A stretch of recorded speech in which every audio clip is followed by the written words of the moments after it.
Here we go. I don't know if it's recording. We go through this every single time. Maybe it's recording, maybe it's not. Live. I don't have it. It says live, but there's no countdown. I don't know. It's opposite. Nope, I was trying to pretend I was fixing my hair, but then I realized I was doing the opposite way, and then I actually get like, wait, don't mess it up. Is it good? No, don't mess it up. Oh shit! I think we're actually live now. Twist. What? Are we live? No. Yeah, nobody's watching. I see like a one. Nobody watches. Clearly nobody's watching. Yeah. All right. Yep. All right. Well, so Fear welcome. Itself, episode You 123. Episode Infinity. We've been playing this game forever, and no one cares but us. That's all that matters, though. It's just us. We're the only ones that matter. Hey, I don't care about any. I don't care if anyone listens to it. This is for us. Yep. Well, we're not having fun doing it. What? Because pretty soon, maybe it will be. What? Is it just for us? Just be for us. Shutting down Legends. It's exclusive. Guys, it's exclusive. Legends is over. Just give them an ultimatum. Tell people if you don't get your millions download by next week, then you're done. You know? Yeah, there Kurt, you go. When you're gonna have to like hold your microphone from your earbud combo close to your face. Wait, what? I hear him fine. No, he was super low. Are you talking about this one? This one. Ooh, there you go. I like that. This is the one I use. I have it on a table right now because I'm Kurt, lazy and I want to wait on the other guy. Put that microphone right up into your mouth. Put it right in your mouth. You know. Let's do a fear. Let's do dueling ASMR. We cannot. Brett, I'm gonna have you to get in real close when you get in that microphone. Pop, pop, pop, pop, pop. McDonald's is my favorite. This is why no one listens to this podcast. These are going to make for great outtakes. That was the greatest ASMR overlapping fucking everyone on a Yeti. telling Brett to be on a Yeti. Get up on a Yeti. Get up on it, Brett. You got to get up in here and do this. We got to. Yeah, I love it. This is why people are like, why do I listen to this? These assholes torture me every month with dumb shit. That's fair. That is completely fair.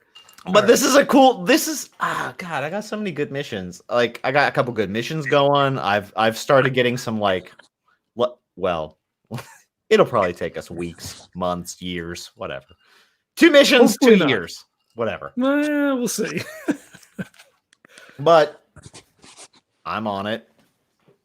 So what happened last time on can I intro a goddamn show? Wait, are we on? Are we on? We've been on for like 10 minutes already. It says live for 3 minutes. I got it. Let's go. I'm a professional here. Right. All right. And here we go. Hello and welcome to the Legends of Tabletop podcast. We're getting ready to jump back into Fear Itself. This is our 31st session. We've been playing this game for, I don't know, like 40 years already. It's crazy. And we've done like 3 things. Wow. This is the longest, least having things had been done. We are the least effective group of all groups of investigators of everything. So we've played this game probably longer than Nerdbound was even on the air, and we've done next to nothing compared to the other podcast. Like Nerdbound was on for 3 years and created an entire civilization, a whole town, worlds. This one, you guys went to like 3 cities. We got and investigated a couple things. That's it, and we're still going. We're on brand. You know what? We enjoyed so many restaurants in that time. Yeah. I feel like so many more like culinary. So many. Yeah, podcast that is refined in the culinary department as we are. You know what? So, we really should. That would be amazing. Do we want to take this off air? Maybe that'll be post. We already put a pin in this. We already talked about doing Randy Anderson cookbook, so I think John put a pin in this. I think we should schedule. I'll make our games in places that we have been, and where you go eat, we'll be actually talking about real restaurants. And we can talk about real things we've eaten there. Because I've been to a lot of places with good restaurants. We can talk about good restaurants and we'll work it in naturally. And then we'll start getting them sponsorships.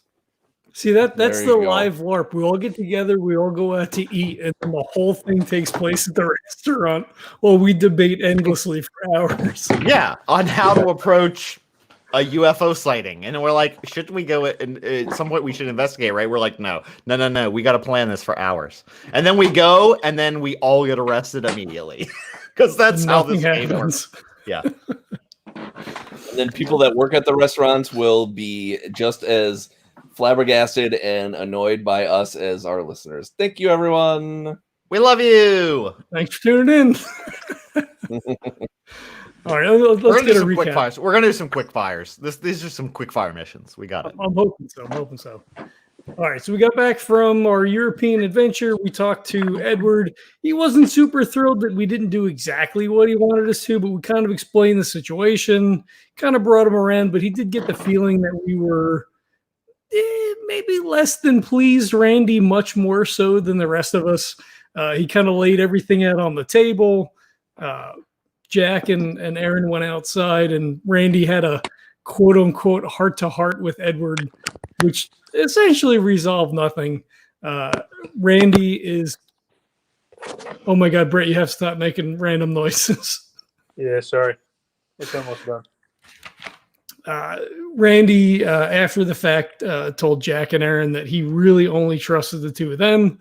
The three of us obviously are in it together, and take anything that Edward says kind of with a grain of salt, especially after he said, like, hey, well, I'll sacrifice you guys. I mean, if it means saving the world, so I mean, that's probably fair, I guess. Oh my God, what's happening? Wait, you heard that? Yes. Sorry. Neil. I got him muted. I need you muted. I was Fucking having hell. some majesty. You were really loud. That was my volume. Sorry. That was my general volume. All right, so we took a couple of weeks, maybe about 2-3 months off. Jack actually got back into wrestling. He was doing some like legit Greco-Roman stuff, kind of like hitting the gym and all that. Erin did the deep delve into the Huron stuff. He's going back to church. He's all in. He has this existential crisis of like, all of this shit is real now. And like, yeah, there was monsters for sure, but like there's demons and devils and maybe God is real. And like, holy shit, what the fuck? And Randy was quite angry again at Edward for not being able to make Mark Hamill show up at Skywalker Ranch to watch Star Wars movies for like 2 days. But, he did read some Dresden books and got into, similarly to Jack, working on his fighting skills, doing a little bit of wrestling and all. And when we eventually reconvened, Edward had a new mission for us. There was a doctor over at, or a professor over at, well, probably a doctor too, right? Dr. Hoffman over at the Indiana University. He was doing transcranial magnetic stimulation, new treatment for depression, at least in the world. It may be a real thing. I don't know. It is. There are billboards in Tampa. I assumed you brought that from somewhere real. Yeah. It's actually part of the story that I am pulling this from, which we will tag in show notes. And well, eventually. I can't give it to these guys before, Yeah. I don't want them to cheat at this game that we make up and is just storytelling. But yes, it's actually it is a real medical treatment and it inspired a story. We'll save it. We do that post show. There was a whole no sleep podcast or no sleep Reddit got like cut for a week or a day or a weekend or something because of like people not getting paid or credited for their work from narrators online. That's more a narration thing. This is more of a spinning off ideas from, as in everything with RPGs, beg, borrow, steal as much as you can inspiration from things. But I also always want to give credit to people. So I will give credit to the author for the story that inspired this, in case you want to read the original. And much like Dead Arm and very many of our other episodes inspired by songs or stories that I have read or listened to. So this is inspired by an actual story created by someone based on actual medical treatments for actual ailments that don't involve paranormal stuff normally. But that's what, yeah. So in the treatments, we had, unbelievably enough, our secret government organization, the Nighthawks, found a story on Reddit where this woman was treated by the doctor, posted this long thing. She had a sort of was it like an extra dimensional spiritual attack maybe? And she killed herself within 24 hours of the treatment. So Edward wants us to go in and remove all of the research, make sure that the doctor can no longer continue on his current path, contact any other possible test subjects, and remove them back to HQ so they can be deprogrammed and or treated. So the current plan is to go in with 2 members as posing as lawyers, defense lawyers for the college.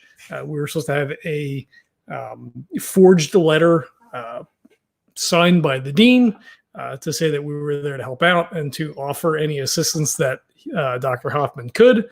And then the remaining member would be the supervisor of the cleaning crew that works at the university.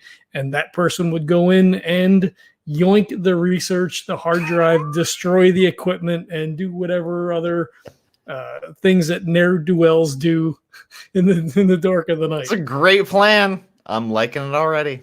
Yep, we're coming in hot. We're gonna go quick. That was the goal. Like, hey, it's a college. You're not fighting a supernatural creature theoretically, unless things go. Oh shit! When you say stuff like that, well, you can fuck things up so bad that you have to. But at this point, this is just stopping supernatural shit from continuing to happen. But if you want to play around with some shit, you never know what's going to happen. Oh, jeez. All right, we gotta stick to the plan, guys. There's always an opportunity for mayhem in this game. Yeah. And it usually always happens. It usually always occurs with mayhem. Hey, let me shoot the cannon before everybody's in place. Yeah. It works great. Like, look, 60% of the time it works, 0% of the time. That's your plans. The truck cannon will get used at some point, Honk honk, truck birthday, no shout outs. I made it. I got a cake made and everything. Sad face. All right. So we sort of ended it with that conversation with Edward. I assume that the turnaround would be relatively quick because we don't want this guy running like 40 people through this treatment. So I assume probably the next day we leave. Yep. He said he was going to have tickets ready. And yeah, I assume you're flying out, not driving. You're in Ohio, so Indiana's not that far. You could drive if you wanted, but you could also. He said he was going to have a flight ready for us. Yeah. That was, and the question was just if for some reason someone really wanted to drive truck cannon to the university. You can drive truck cannon. It's theoretically within drivable distance, but you also do have a flight there. Yes. Yeah. So I think the way it's going to shake out, and we talked about this sort of before off air. Erin and Randy would go in as the lawyers. Jack is going to go in as the supervisor. We're also going to bring along for him a fake beard. Give him a pair of like fake, regular glasses, but with like just glass in them. Okay. To obscure his thing. A, because he's famous, and B, there's cameras and stuff. So we want to make sure he doesn't get snagged or noticed. Yep. Makes sense. They have very, very good, makeup artist / spy artists to do such things. So yeah, you definitely have the, it's not like you're just taping hair to your face. You have right. good stuff. All right, cool. I guess we pick it up from there. Do we start? Yeah, so I'd say you Indiana? you fly in. You arrive in Indiana. I would say there's no reason for you not to all fly together. So you all arrive on the same flight, and then it's up to you how you want to divvy up where you're going when. You assume I will assume you're going to go to the university quickly. I mean, you have accommodations set up already. You don't have to like check in or do any of that stuff. So it's up to you how you want to approach the situation. You have all of the documentation you need. You have all your disguises ready. You're all set to go, and you can get to campus however and whenever you would like, with whichever preparation you want ahead of time. I would say you show up maybe mid-morning, like 11 a.m. So like the flight lands, you get in, blah, blah, blah. It's like 11. You're on the ground. All your resources are ready. Okay. All right. So, Randy, do you think like were you able to find out anything else? Like, maybe not that Edward kept anything from us, but any new developments, anything in the news? You find anything online? So is that something that we're looking at as we're coming in? Yeah, I assume we would have Wi-Fi access on the plane, right? I mean, super government organization. Yeah, I mean they spring for in-flight Wi-Fi. Okay. They fly you business class. Yeah. So I would probably be checking that out then. There's nothing. I mean, the comments on the woman's story are everywhere from, like, this is like, wow, what a great story of fiction. It kind of like everything from people being like, that's a great story. Wow, that's a really wow, you should put that in a book. You should write more stories, to like conspiracy theories, this is what this is what scientists are doing all the time, contacting, other dimensions and not telling anyone. And, so there's everything from, I believe, like, believable story, like people believing the story and going even beyond that, everything. And then like, oh, that's a work of fiction. What an interesting story. So yeah, but there's no new posts or anything about, like other test subjects or anything. Okay. Is there anything within all of the random, people talking about it, anything that like any straight line that kind of seems like everyone's kind of talking about that it kind of connects? Not really. You don't really get a sense, like there's no other person, there's not another like account of, oh, that happened to me type thing. It's all sort of disparate between, sort of like, oh, I knew it, there's other worlds and blah, blah, blah, and we just can't see them, to, like, oh, that's a great, no sleep fiction story. Okay. No through line per se. You guys ever heard of the God helmet? No. The God helmet. Should we have? Yeah, it's this thing where it was this experiment these guys did, I want to say back in the 90s, where they wanted to study religious experiences. And so they built this thing to stimulate these different areas of the brain electromagnetically. And people started having these visions and all kinds of things like this, and paranormal experiences and whatnot. So do you think that he's going to have the kind of technology and wherewithal to do that? Well, this is probably, perhaps it's based on that earlier research, and he's taking it even farther. That's true. Okay, well, let's put a pin on that. I'm gonna go to the airport Sabaros over here, grab myself a slice or two, maybe some breadsticks. I'm sorry, I'm starving.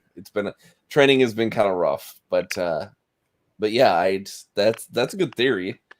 God helmet, of course. Dude, make sure you tuck a napkin. Don't get that shit on your suit. Well, of course not. Come on. Who do you think I am? I got all these left over, and I pull out like some Red Lobster bibs. I'm like, I got enough of these to set me off. We're all good. All right. You know how your boy knows how to do. So we're all good. Cool. All right, so we're good with the plan. So we want to tell him,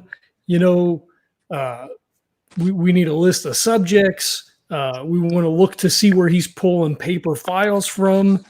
See if we can get logged in his computer. And then maybe while you're in there, if I keep him distracted, maybe you can hack into the other part of the system, and maybe you can put the camera on loop for the for the office and for the actual research room, right? So like when Jack goes back later, oh my God, Jack, you got to mute. Are you typing on like a old style? It's not like clacky enough to be a typewriter. But No, are you like? I don't know if you're like moving your head or like playing with your shirt. It's like it sounded like you were typing an essay. It's like clack, like a keyboard clack. Yeah, it might just be the mic running on a shirt or something. I was wondering. You guys sound like it's maybe broken that. I'm hearing all kinds of stat. Are you hearing crackling? Okay. No, I'm not doing anything. Must be the connection for some reason. Okay. Here, let me leave. So back again.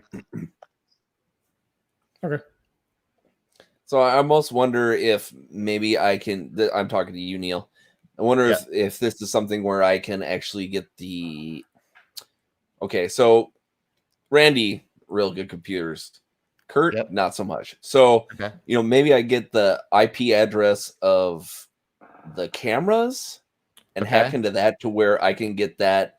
I can steal that so we can look through our computer or like a phone to see what's going on. You could probably do that. Yeah, that's entirely possible. Yeah. I would say, unless it's closed circuit, right? Like the closed circuit TV, right, is like specifically made to like not. But I would say at this day and age, it's unlikely with budgets and stuff that a scientist would be like, he's like, fuck it, they could use like a Ring camera for all he cares. Like, so I'd assume it's a web based. So I'm going to assume hackable, yes, not for like just randomly able to do whatever, but you probably have the ability to do that. Yes. Okay. All right. And if you spend a point in computer science or computers or whatever the fucking skill is currently, like you would be able to essentially, grab in, like, get into their camera feed for sure. And then if you need to if you want to manipulate it, that would allow you to do that as well. Obviously. Okay. So basically I'm telling everybody, I'm like, so what I can do is I can hack into the program. I can actually get the IP of what's going on with the cameras, and we can see what they see. So cool. So Jack, if you go in there and you destroy everything, stay away from cameras. As much as that kind of sucks, because that's gonna still be on you if you're messing around. Maybe that's something later on I can kind of mess with, and I can mess with the feed so I can take you guys out of it. I could also just destroy the cameras first. Well, if somebody's watching that though, they're gonna notice that right away. If you can hack in, Randy, maybe you can record some and then redirect it and then play. Yeah, I could play like the same footage. Yeah, I could play old footage from and just put that on loop in his office. but then in all actuality, we can actually see what he's seeing. Right. Oh, that'd be cool. Whatever else is there. Yeah, do that. Okay. All right. Sounds like a plan. Let's do this. All right, let's do it. Okay. You're going to go to the university, I assume. Yes. And in that case, how are you like, where are you going? In Right, so what groupings? How are you We're dressed? pulling up. How are It's you- all yeah. three of us. We're walking Like, in yeah. strut slow motion. Do you do like you drive up in a like that music that's always playing. yeah, and people are you walk. It's like da da da, and your car explodes. Yeah, You guys exactly. don't look at all, and then yeah, So to be Yeah, we never described. We never talked about that. So are we going in first and then waiting for Jack later? Is Jack going in first and then we're going in? Jack's doing his whole own thing. So that because the talk. Well, I suppose if Jack is doing the supervisor thing, he's got to show up for his shift. But I'm assuming the cleaning is at night, right? So like we're gonna go in, scope it out, lay the groundwork, give him a map, tell him where he's got to go, which drawers to pull, and he's gonna go in either that night or the next night, whenever the cleaning crew would normally show up. And maybe it's every night at university. Mhm. Fuck, I don't know. yeah. I'm going to assume every night that there's a cleaning crew. So Yeah. yes, he's a lot of people. yeah. It's whether it's every building we're going to assume like trash gets emptied or at least or whatever. Yeah. All right, so I think we roll up in like a black Mercedes, right? Because we're lawyers. We had the briefcases. We're in suits. We're dressed to the nines, ready to go. Because obviously the university has a ton of money to spend. So, like, we're the best of the best. Yeah, they're not going to hire fucking jokes. No, Like they're going to hire someone good if there's a liability for Yeah, sure. exactly. So I have my fake Stanford ring. Someone come loud on it. nice. So, Jack, if you want to like follow in, a second rented car and just like scope the camp, like, you just pull up, you park somewhere, you walk around, kind of get a lay of the land, see where cameras are outside. Yeah. Now, am I dressed up in my uniform right now? I would assume not. The cleaning one. Yeah. I'm just walking around, right, like a normal guy. Mhm. Yeah, Yeah. that's up to you. Yeah, you don't have to be in like I assume. I mean, we're gonna go. Even though I don't know if anyone actually does this anymore, but I would assume, like cleaning people. Oh, you have like your overall like coveralls that you're wearing, but no, you're not. You don't have to wear that right now for sure. You can be whatever you just be dressed. You just be like a dude Yeah. walking around. I'm just dressed normal, and I'll just walk around in the buildings. Okay. We bypassed the dean's office for sure. We I guess maybe go to the information board to look to see if we can't find like where this guy's office is. If not, like, all right, well, we know he's a doctor of psychiatry. We go to that building and then maybe ask someone in the building, oh, we're here to see. Or is that information available online already? And we don't have to worry about doing that. There you go. Yeah. Probably right on the website. Yeah. Yeah. you All still have that the stuff. department and all that stuff. Yeah. Then the less talking we have to do, the better. Good Yeah. call. The more fingers in the ice cream or whatever you want to call it. Yeah. All of his information is available, like his office, the building. I mean, you could find a map of the university, obviously, online. His office is listed online. This is his office number. This is the department he's in. This is the building. So you have all that information available for sure. Okay. And so we're here so we got in at about 11. So what time are we here now? Well, I guess you ate, so we had one.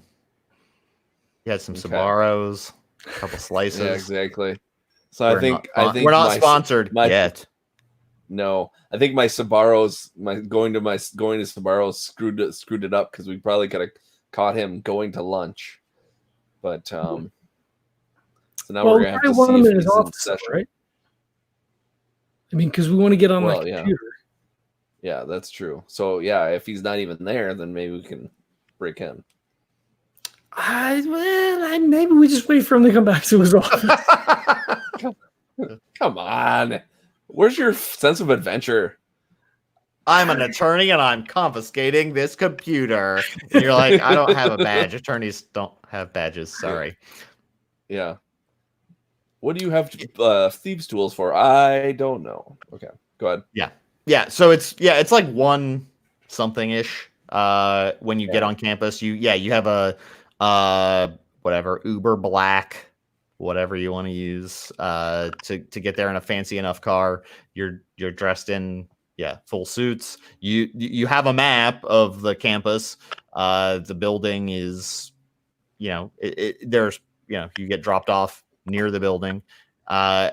You don't know the layout per se, I guess, but like it has an office number online and all that. So yeah, well, we have his office hours and all, right? So we just we time it such that we're meeting him at his office as his office hours start, right? So like there may be students, we want to like nip that in the bud and be like, oh, so yes, we need to like have a conversation. Yeah, sure. Yeah. I mean, it would be on syllabus if he had office hours, but he has an office. He's a physicist, so most of his time, I assume, is spent thinking on and typing stuff up on computers versus like doing. I guess he's also like treating patients, or like a clinical trial, but like, he's probably around his office at any given time. Yeah. So I assume you show up at his office then? Is that the goal? Yep. Okay. Dr. Hoffman? Come in. Go in. Oh, shit. What are our names? We should probably figure that out. Roll for preparedness. Jesus. Yeah, I'm going to make someone spend a preparedness to retcon. Oh my God, what are our names? No way. I literally want. Nope. I want John to do what he's not good at and come up with it on the fly. Yes, gentlemen. Yes. I am Mr. Jefferson. This is my colleague, Mr. Anderson. Pleasure to meet you. Yes. What can I do for you, gentlemen? Well, we have heard, about the recent unpleasantness associated with some of the trials that are going on. He puts his briefcase down, snaps it, pulls the letter out. Dean Smith has called us in. He wants to be ahead of the curve on this. No wrongdoing on your part. Research things happen. I understand, but as an organization, the college has a certain amount of responsibility. We I'm sorry. Let me stop you right there.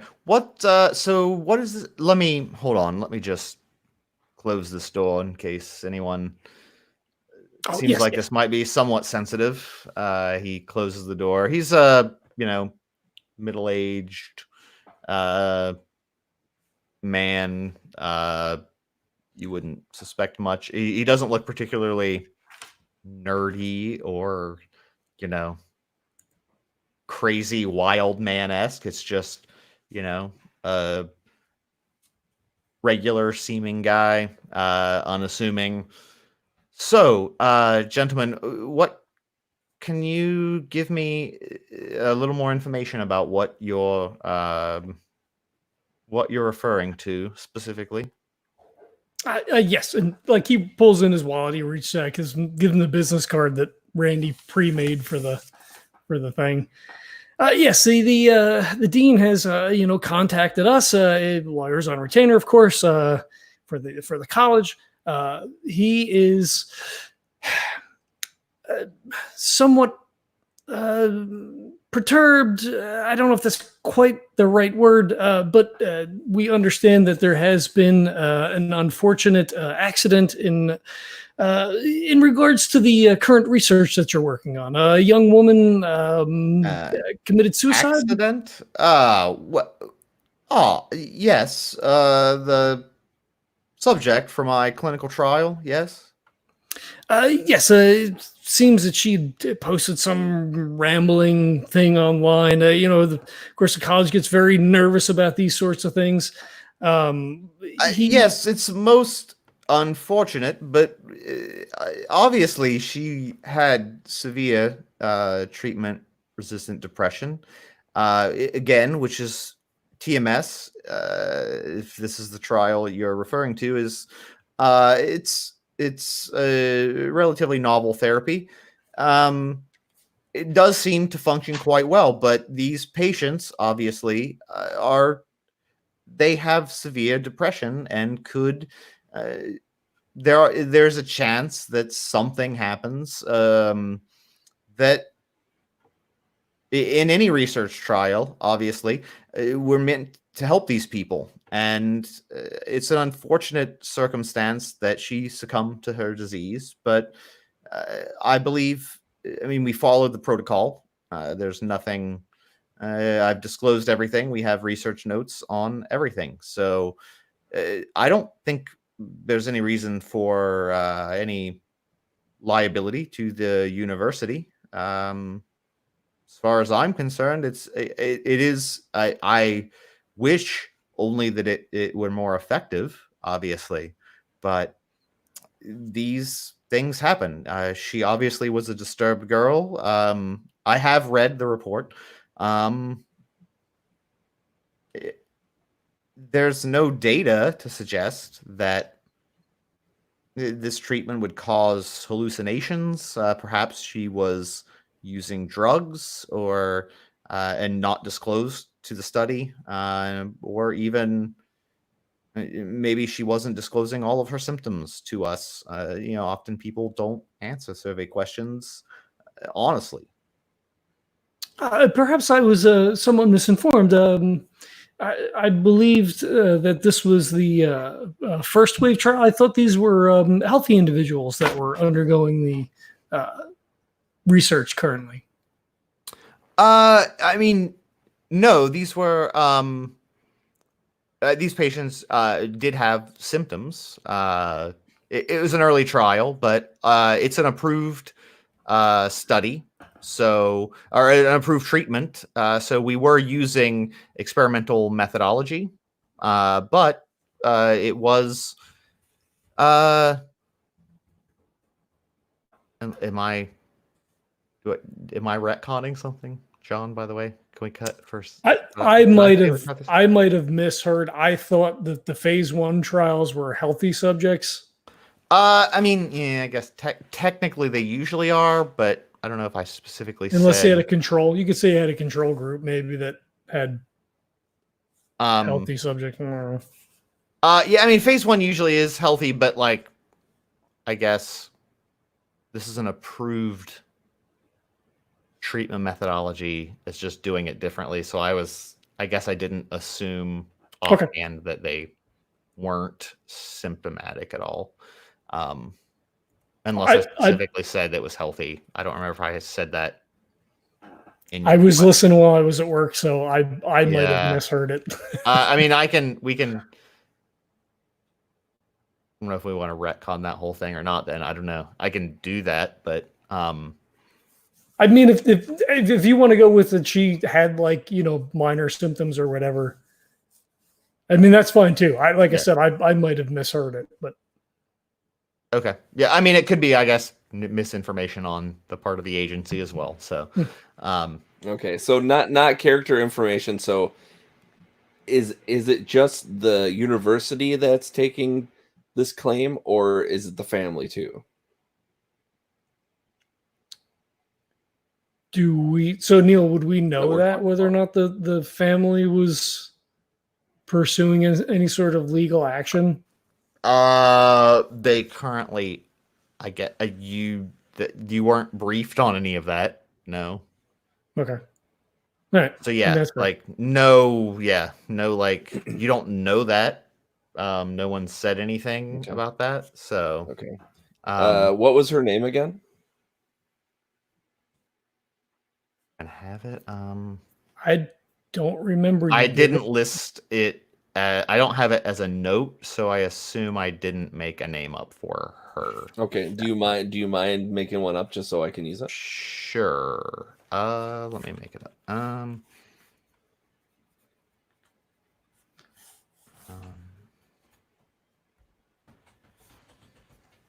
Amanda Friedman will be the name Okay. of Sounds the good. girl. So, are you aware, sir, that the parents of Miss Freeman are also behind this class action suit? I am not always briefed on all of the legal matters with the university. I assume they're protecting me from that. Are you with? So you're with the university then? You're one of our attorneys. Yep, that's what we told you. And so we're gonna need all the information that we can get from you, so we can make sure that you're in the clear. So none of this is coming down on you. Yeah. So I feel like this.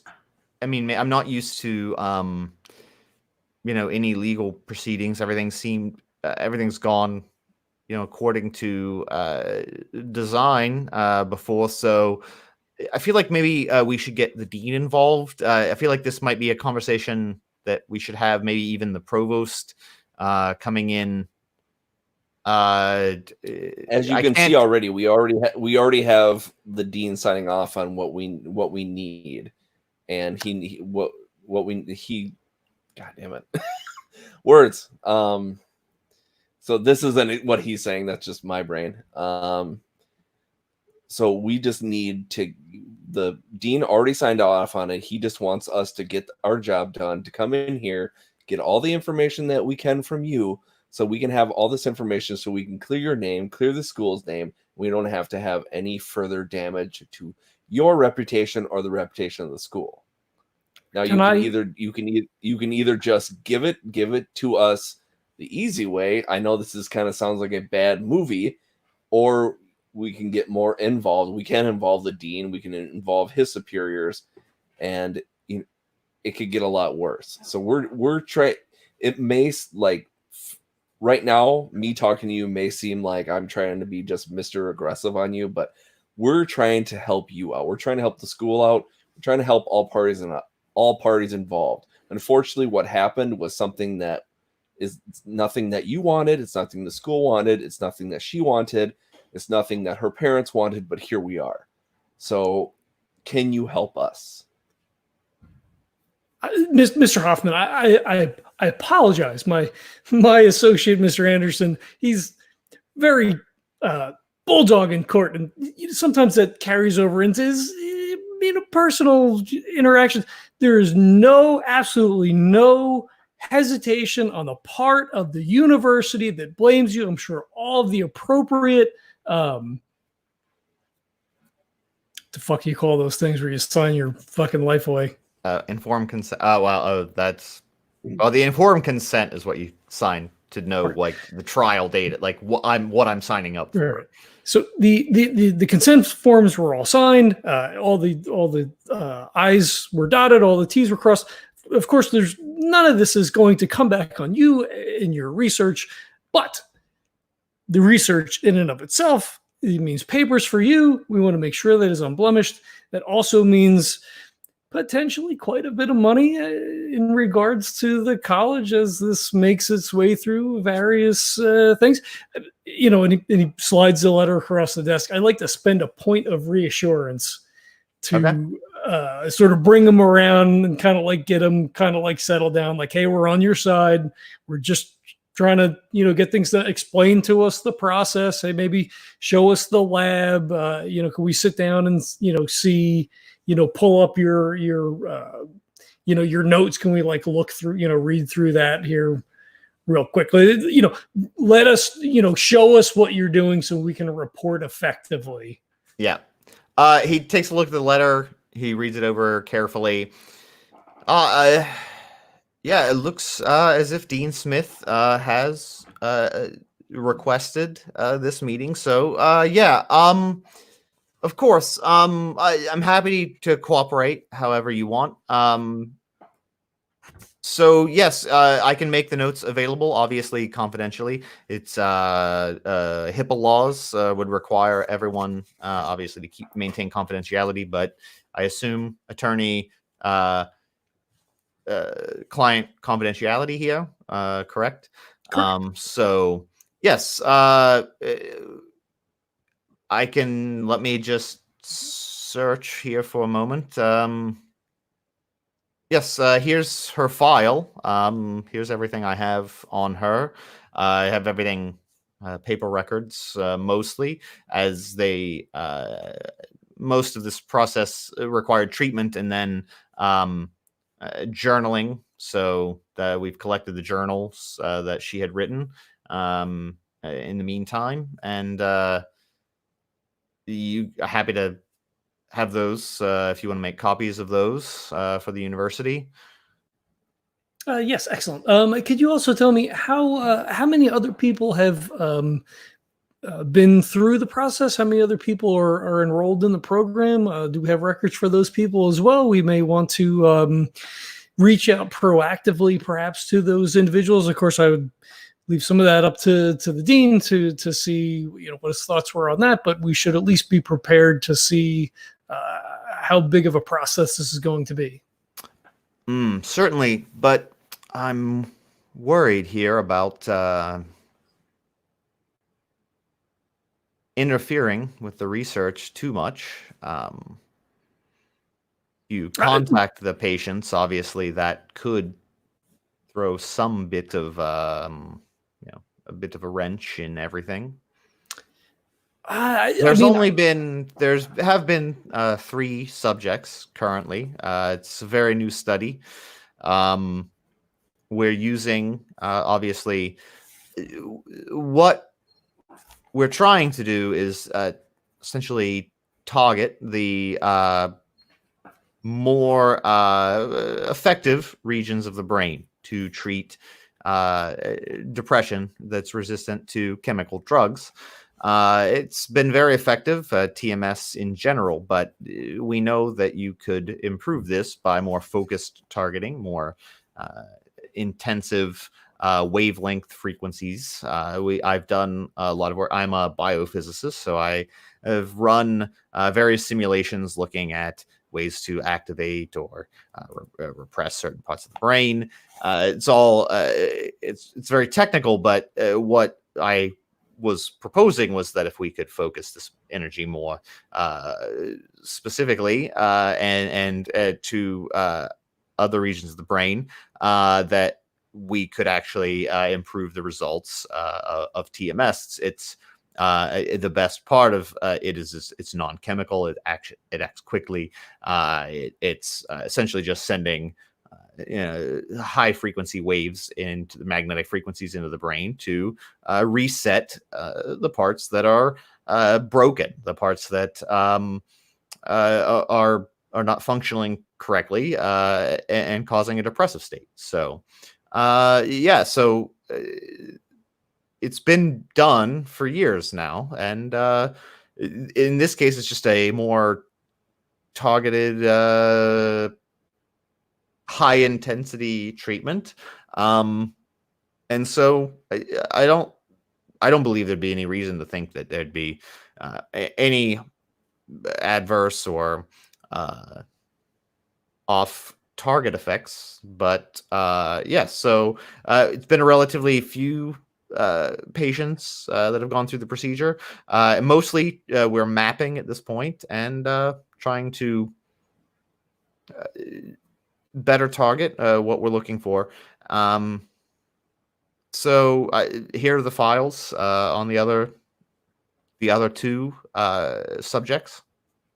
Thank you. This is absolutely fascinating. I can't say that I understand everything that you're speaking of. So is this treatment long-term effective? Is this something that someone would have to undergo for the rest of their lives? Is this something that it depends, works, as you say, to reset the broken, he uses air quotes, part of the brain? It depends, really. Yes, some patients go through several months of treatments and then they're fine. After that, everything sort of resets.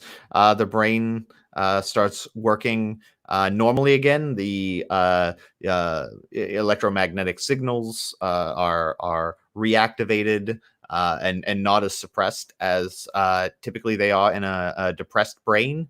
And so, yeah, typically it has a long-term effect, but not in some cases. You may have to have additional treatments. It's a several-month process, multiple treatments. Then it usually tapers off after that, but certainly some patients may need redosing again. Yeah. How does this come from the background of say electroshock therapy? What's the greater difference between this and that? Oh, it's quite different. The electroshock therapy was brutal. That really had no scientific basis. More of a, I guess, mad science. They thought, oh, well, the brain works on electrical signals. It's quite painful sending high dose electric shocks through the brain. It's more a form of torture than anything. But the ends would be the same, no? Theoretically, yes. Although it was mainly trying to treat psychoses. In this case, depression isn't really the same. You see, you can't really you can't shock schizophrenia out of someone. That doesn't really work that way. Of course, yes.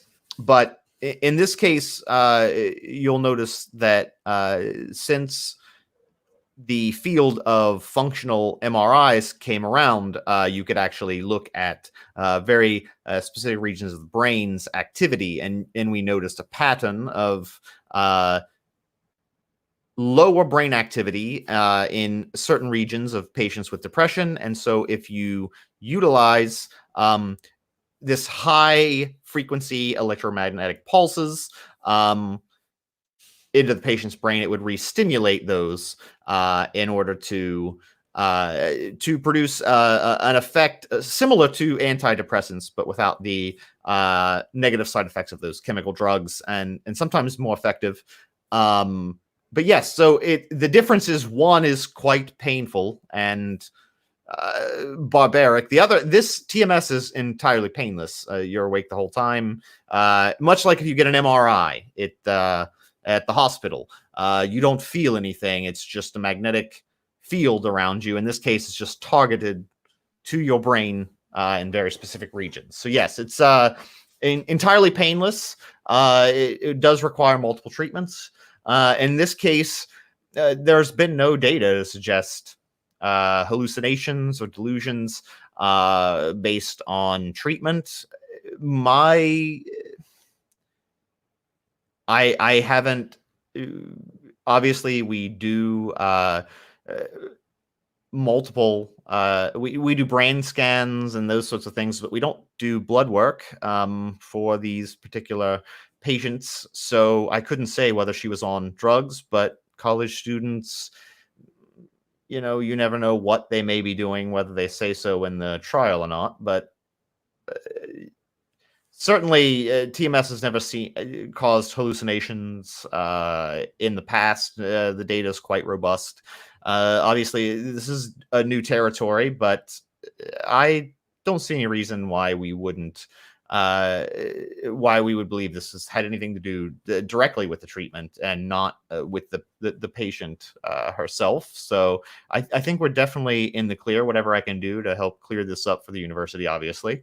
I believe that we can make a more effective treatment, and I would hate to have that stifled by this unfortunate accident. No, of course not. The university in no way sees a reduction in your work here. This is obviously a very important field. We have so many people troubled with these issues. If this is something that the university and of course yourself can help to remedy, it would be an absolute breakthrough for people. Yeah, I mean, I can show you if you want to see the equipment. I mean, I can show you where the lab. I can show you the equipment. It would be fascinating. And like he's taking notes to like he pulled out like a legal notepad, like he's scratching notes and whatever, and he's like, and as you said, there are no long-term side effects to the treatment. Not really, no. There's been no real adverse events to this treatment in particular. That's why it's so promising. It doesn't require, long-term treatment after the first few months. Usually, as I said, everything sort of resets itself. But then after that, yes, everyone's usually quite good. Otherwise, some patients have shown some nausea, as it disrupts particular centers of the brain that may be responsible for a bit of, feeling sort of unbalanced for a little bit after the treatment, but not much. Other than that, no, not really. Excellent. Should we off to the lab then? Yes. Follow me. Yep. Yep. I was gonna say, do you want to cut to Jack wandering around campus, see if he Sure. sees anything, does anything? Feel bad he's just sitting around. Yep. So I was hanging out, getting myself a couple slices of pizza, some Coke in the dining hall. But no, I was just walking around, just scoping the place out. So in case someone asks me when I'm actually in my uniform, I can have some idea of where the hell things are. So Okay. Just so I can sound like I know what I'm talking about. Are you in your beard and glasses disguise? Oh, yes. Okay. Just double checking whether fans recognize you or not. No. Yeah, no one, like, you get some looks because you're obviously still like super ripped, and like, wrestler muscular, so that's not common, but no one recognizes you. You get a few people that are like kind of like, you think maybe like, oh, I feel like is that him in disguise? But then they think like, no, it couldn't be him. Like, why would he just be walking around campus? So Yeah, it's like that movie Old School. Yeah. Just some old guy walking around. So yeah, that's pretty much what I'm doing. I'm just trying to get the lay of the land, just so I know. Yeah, nothing too exciting. Yeah, and you can scope out like any camera, like you can look for cameras on the outside and that sort of stuff as you're kind of walking through, getting an idea of like, what the layout of the campus is.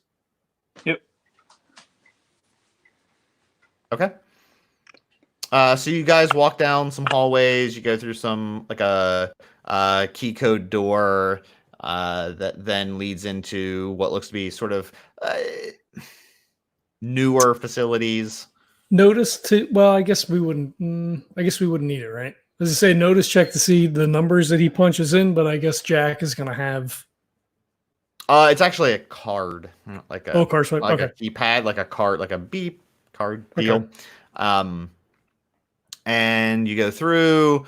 There's like, obviously this is a little nicer looking, newer sort of wing.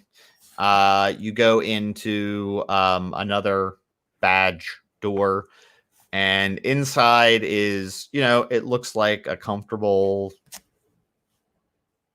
like a lounge sort of chair, like a really nice massaged lazy boy type chair, with a lot of equipment around it. There's obviously a desk with like a computer. There's a bunch of like sensor looking equipment. Definitely medical looking. But at the same time, it looks like the place where the patient would be fairly relaxing. The doctor's like, so this is the room where we do the treatments. And so patients sit here and we put the cap on, which allows us to guide the probe. And he kind of has like shows you like this little like thing, like a little like cap thing. You have like a probe to target the magnetic waves, and then obviously all this equipment back here is for scans while the procedure is going is underway, and we have a monitoring station here and everything to make sure in case the patient experiences any distress. As he's showing everything, I'm taking pictures without a flash. So I'm just trying to see, like, if he notices, but I'm just going to try to do it as he's explaining, and I'll try to kind of be in the background. Okay. He doesn't say anything, but he is kind of like, every time, like, when he flashes, he's like, what? Okay. No, no flash. Oh, no flash. Okay. Yeah. So he's just kind of like, okay. So he keeps talking. So yeah, it's, if you want, I could show you what we do. Completely harmless, but I don't. So he looks up from his notepad. Is any of the equipment proprietary?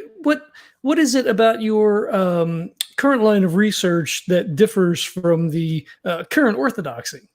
Oh, well, the probe itself is proprietary. We have engineered a way to deliver stronger, more targeted pulses to the brain, as well as this cap. As you see, it may look. It does not. Obviously, someone will, iPhoneize it or whatever whenever it's created. But for patients, it looks like a bunch of wires and sensors. But essentially, it scans the brain in real time, very, very, very detailed. And so, in real time, we can actually see these changes in the brain's wavelengths. And so, the probe combined with this cap allows us to target better all of these particular centers of the brain. So it's really a combination of sensors and the delivery, and of course we're watching the entire time and looking to stimulate pieces of the brain and getting a great picture of when they're responding. And then as you see regions of the brain light up, you know that it's actually having some sort of effect on the patient. Interesting. Kind of like, taps the pen on his chin. The trials have just recently started, you said? Yes, this is so Amanda was the Miss Friedman was the second patient to be treated. We're still somewhat exploratory, obviously, in the targeting, but I was pretty confident that we are getting good results. Similar results were seen in our third patient, Mr. Morton, as I give you his file as well.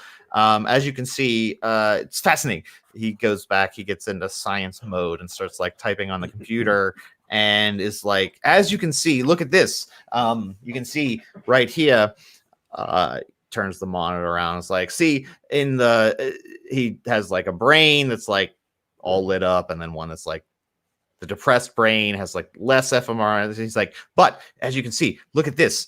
This is a real-time scan of Miss Friedman's brain, and as we hit what I believe to be major center for the depressive readings, look at this. And he plays a video, and so there's like the normal brain, then her brain is like looks very similar to the depressive brain, and he's like moving around. You see the stimulation. You don't really see much of a change, and it has like a simultaneous, like as they're moving the probe around and kind of doing different stuff.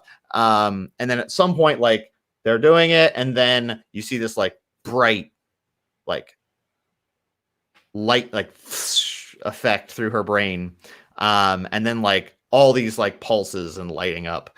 And he is like, I believe this is center of the brain no one has targeted quite as finitely as we have. And I believe this, and look, her brain lights up, and then after the scan, you take the probe away, and you can see there still retains a lot of this activity, which is good. This is a very good sign, and it does look. I mean, to you, it looks similar or more similar to the brain that wasn't depressed as the one. So we believe you could actually, if we have targeted this correctly, then we would reduce the amount of times you would need TMS treatment and have even more efficacy, potentially even longer lasting effects. This is quite rare to have this sort of exquisite response so quickly. And so we did the same thing with Mr. Morton, and as you can see, a replicable pattern. And he goes and brings up his, and they show like the target, and as soon as it hits, there's like this flood again of like activity, and then it stays sort of lit after they take the probe away. Whoever has, I'm guessing you all. Do you guys have notice? Is notice a general or a? It's a technical skill. Okay. Whoever's trained in notice, are both of you trained in notice? I've pointed. I am. Yeah. You do notice like the patients, they're normal. They're sitting in a chair as they're doing the probe stuff, right? So there's like a side by side. I was going to ask, can we see like their facial you can reaction? See, yes, yeah, you see like comparator normal brain, and then depressive. The scan of their brain that is depressed. It's like slightly less activity. This is all medical science, guys. Look this up. I'm not making this shit up. This is real. The depressive brain has less brain activity. This is a real thing. This is how TMS theoretically works. But then paranormal things. When they, and then at the top, like you see like actual camera footage of them doing the thing, so they can like, and then like, yeah, so I'll say there's a camera. So top left camera of them doing it when you can see the patient. They're just sitting there. They're not knocked out. They're just like breathing calmly while someone's doing a thing. The right-hand side is like the sensor cap, sort of topography of depth and position of where they are on the helmet with the probe. And then the two sides are like normal brain comparator and then their current brain scan. Yes, you can't do an fMRI that way, but let's say that's what the cap does. It's functional fMRI in a little cap in real time. It's proprietary. We're making this shit up, guys, on the fly. Do this. Someone invent this, and you'll probably fucking make billions of dollars if it's possible, because it's a big deal now. And so, like, when both of you notice when there's the doctor is the one doing it, when he hits the spot that lights up, there is a particular spot on the cap. It looks similar to you between the two patients. It looks like there's a similar region of the brain and depth that looks similar. When they hit it, though, as soon as they hit it and the brain lights up, you notice in the corner, the patient goes from like, just like normal thing to like and like almost paralyzed and just frozen eyes, sort of looking off into the corner of the room and just frozen solid. And both of them do it as soon as that light up happens. Like as soon as he hits the spot and then he sees the activity, they both sort of lock at that point. And he holds it there to see, so as long as it's on there, it's locked, and then sort of takes it away, and then they kind of blank back into like they're just like normal again. And you see sort of like confusion on their faces, perhaps, or more confusion than anything. At least, on that video.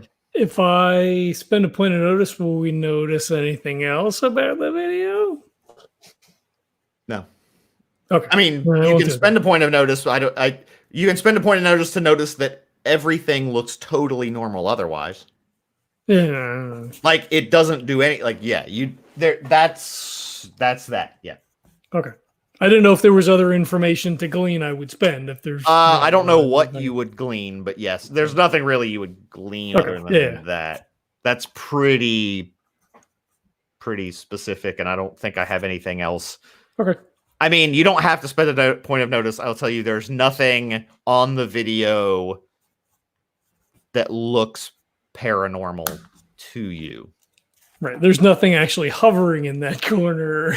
Yes, you see, there literally is. You literally don't see anything there. Yes, correct.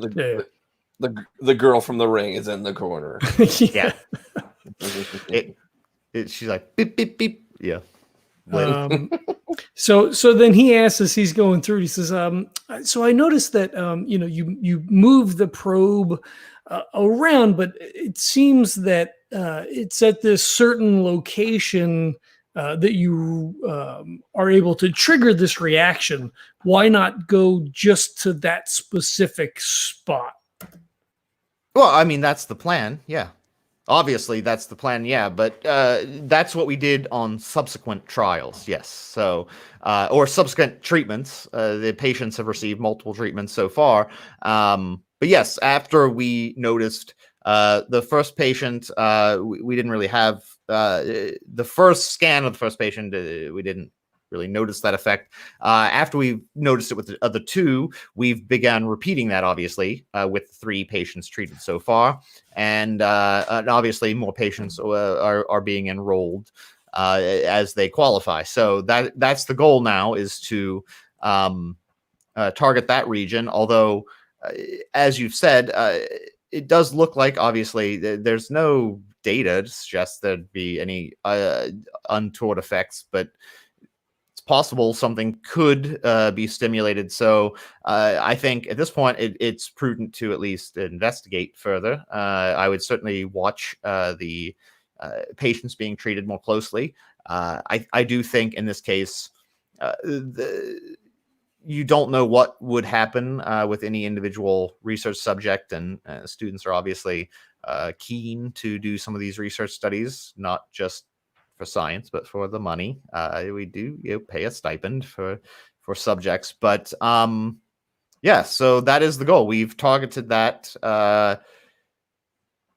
multiple times since in the patients, and yeah, it seems as if the brain does light up similarly, obviously, and then the effect lasts longer, obviously, as we've done it multiple times. So Miss Friedman was treated I believe 5 times before she unfortunately decided to end her life. And over what period of time was she treated? Or were these treatments over the course of a week, over the course of a month? It was over the course of a week. Yes. Yes. Once a day, weekdays. So she started on a Tuesday, and obviously there was a break for the weekend, and then Monday, and that was her last treatment before her unfortunate circumstances. And the current patient, he's like flipping through his notebook. Mr. Thompson, was it? Morton, yeah, Morton. Mr. Morton, how many treatments has he received thus far? He's received 3. Okay.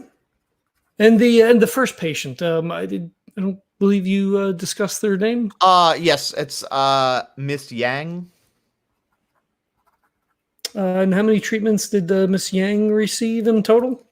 Unfortunately, she received 1 treatment and then decided to remove herself from the trial. Ah, yes. Okay. He's scratching notes out. Yep. Yes. And these patients, are they recommended from the health facility here? Do they just come in and volunteer? What are the prerequisites required for them to enter treatment? We place. There are referrals, obviously, from the counseling center, but also we have flyers up over campus, like a normal research study, looking for open for volunteers. We're pretty selective. It has to be patients who are not currently on medications, which is kind of rare at this point in time. But they are occasionally found, or patients who would prefer to try a different methodology compared to your standard, prescription medications. Yeah. Yes, indeed. Just so we have a clear picture of what we're dealing with here, as I said, the university doesn't see anything wrong with what's going on here. I just want to make sure that we have all the information in case we are contacted, by Mrs. Friedman's lawyers. We can represent everything effectively and efficiently. Mr. Anderson, do you have any questions yourself? No, I have nothing further. Oh, just like we're in the courtroom. I like it, sir. He cracks a little bit of a smile and then goes back to being serious. Fuck. I can't think of anything else off the top of my head.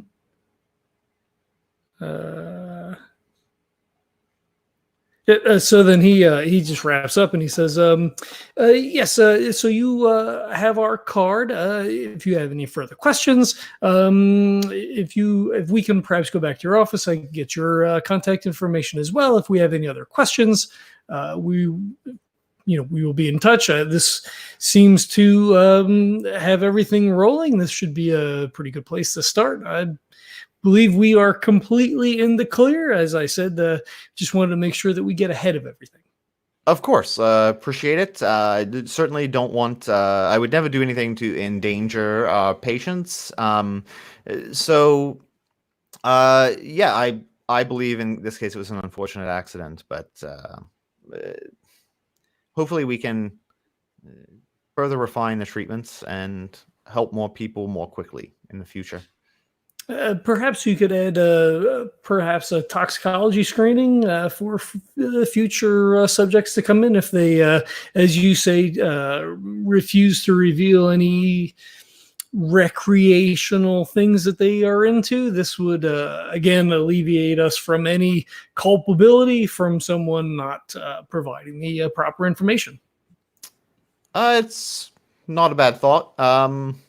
Sure, yes.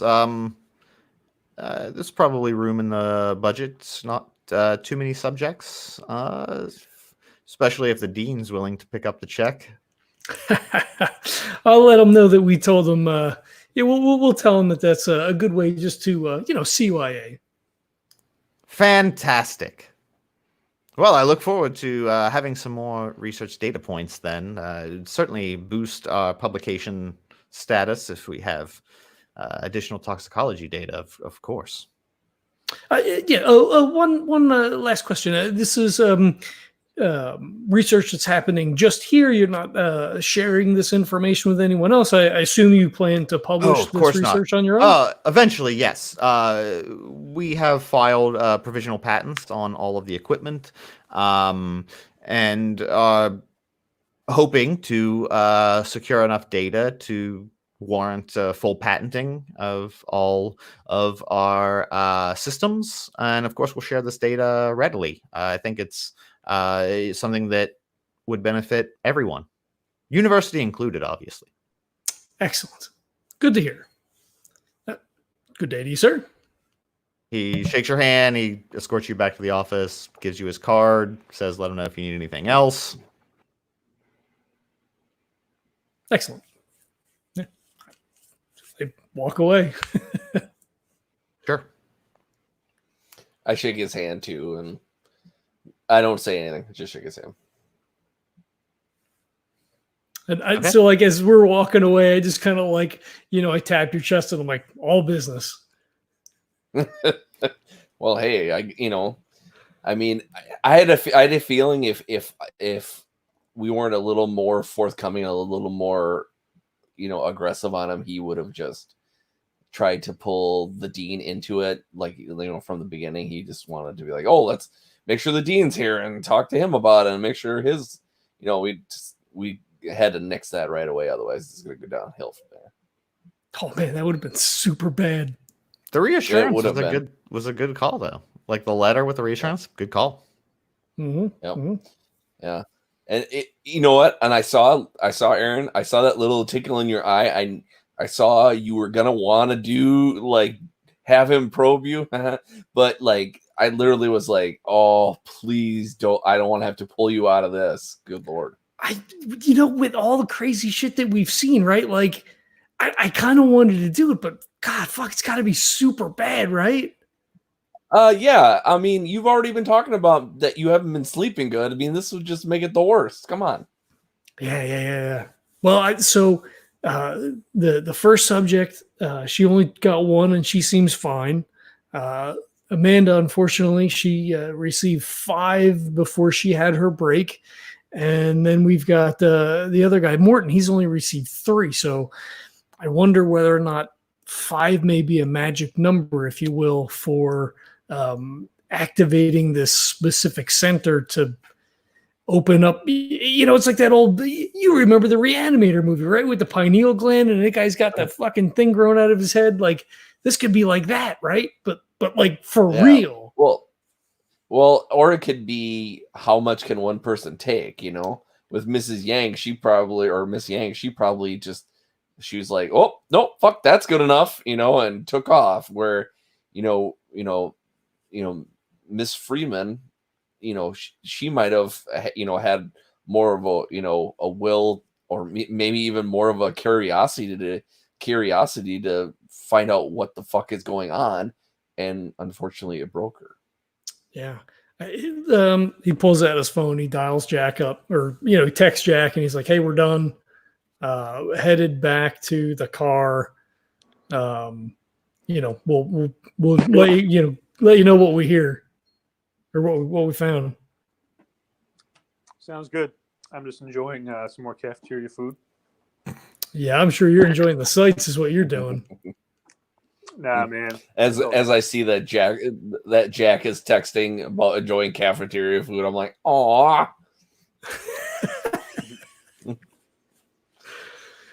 I guess we meet up like back over at the car. Oh no! Actually, I rip Erin's phone from him, and I text and I go, "What's on the menu for today?" And I put, oh man, they got, well, you know, these places they're all like all you can eat now. So they got like a burger station, they got a pizza station, they got like, you know, vegetarian station, Indian station. They got today's special Soft serve machine. Fuck, it's like being on a cruise. Yeah. Basically. So Randy looks at Erin and goes, "I picked the wrong job." And he gives you back his phone. Look, man, we'll go get some McDonald's or something, all right? I don't know. This cafeteria food just sounds amazing. All right. I'm texting. I text and say, let's meet off campus. You guys need to get out of there like fast before someone figures out you're not. Because, you know, the guy's probably on the phone now talking to somebody. Yeah, maybe. All right, let's do it. Cool. So I guess Jack had his own car. Yeah, he would have had a separate ride for sure. Yeah, I assume we rented cars. Oh, I don't know. I think sure. You could have rented. Because if we wait for an Uber or stuff like that, we could be found out. So yeah. So you rented the nice luxury car. I would assume. Yeah, Jack could actually rent whatever, because the supervisor of the cleaning. I was like, the cleaning crew might. I was thinking you were your own cleaning crew, so you might have had like a panel van with its own cleaning thing. But if he's just the new supervisor, he would just be showing up to work. So yeah, he would just be showing up to the regular crew, so he can rent whatever he would rent. Yeah. So I guess we meet like at you know, the McDonald's, so Randy can get something to eat. When this gets released, I don't know what'll be on the menu, but right now, Shamrock Shakes are back. Yeah, exactly. Shamrock Shakes and McRibs. That's what I'm having. So tell me what happened, guys. How did it go? I mean, it went pretty well. I guess the guy was pretty cooperative. They had 3 patients so far. The first one had 1 treatment and left. The second one was the woman who unfortunately passed, Amanda Friedman. She had 5 treatments, and they have a guy in there now, Morton. He's had 3 so far, so we probably want to nip this before he has any more. He showed us the equipment. So there's a helmet and a probe. So you're going to want to snatch those when you go in. Those were proprietary. The other stuff, Randy, seemed like just like MRIs and shit, right? I mean, there wasn't anything else that was like super out of the ordinary. Nothing I saw that was super out of the ordinary. You know, he seemed, even though he was doing some things that were, you know, affecting people in certain ways and stuff like that, it didn't seem like it was with any malice. It seemed like it, you know, for the most part, it was just for science of curiosity. So is this thing large? I mean, am I gonna be able to maybe put it in a trash bag or something like that? So Neil, I'm assuming like it's a cranial thing, so it's like about as big as a strainer. You know, think like Ghostbusters. Yeah, and there's wires attached to it, but it's basically it's like a helmet, not like a helmet, like made of like straps and like stuff with little probes on it, and a bunch of wires that connect to a machine of some sort. The machine theoretically isn't proprietary; it's just the helmet connected to it, and then the probe is just like a Yeti microphone sort of thing. It's not super big, although it would occur to you that the data about what part of the brain is being stimulated is also probably important if something is happening. Well, so Did you guys? Did he show you any computers or anything? Like, did he pull up any data on a system or something? Well, he said he had a lot of paper records. So like they're in his bottom right-hand drawer. He gave us copies. We were able to get copies of that. But we want to get the originals. But we can at least go through what we have.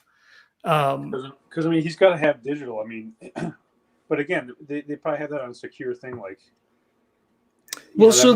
that might be something that Edward's going to have to like hack into from their end or something to destroy all of it. Well, there's a tower. I mean, obviously, there's a computer in his office. You have to yank that hard drive, and then there was a computer in the laboratory. I would say just yank that hard drive as well. An MRI, I don't believe stores information. It just it would be the computer. Spits it out to the computer. So if you just yank the hard drive out of that as well, we should have all of the data.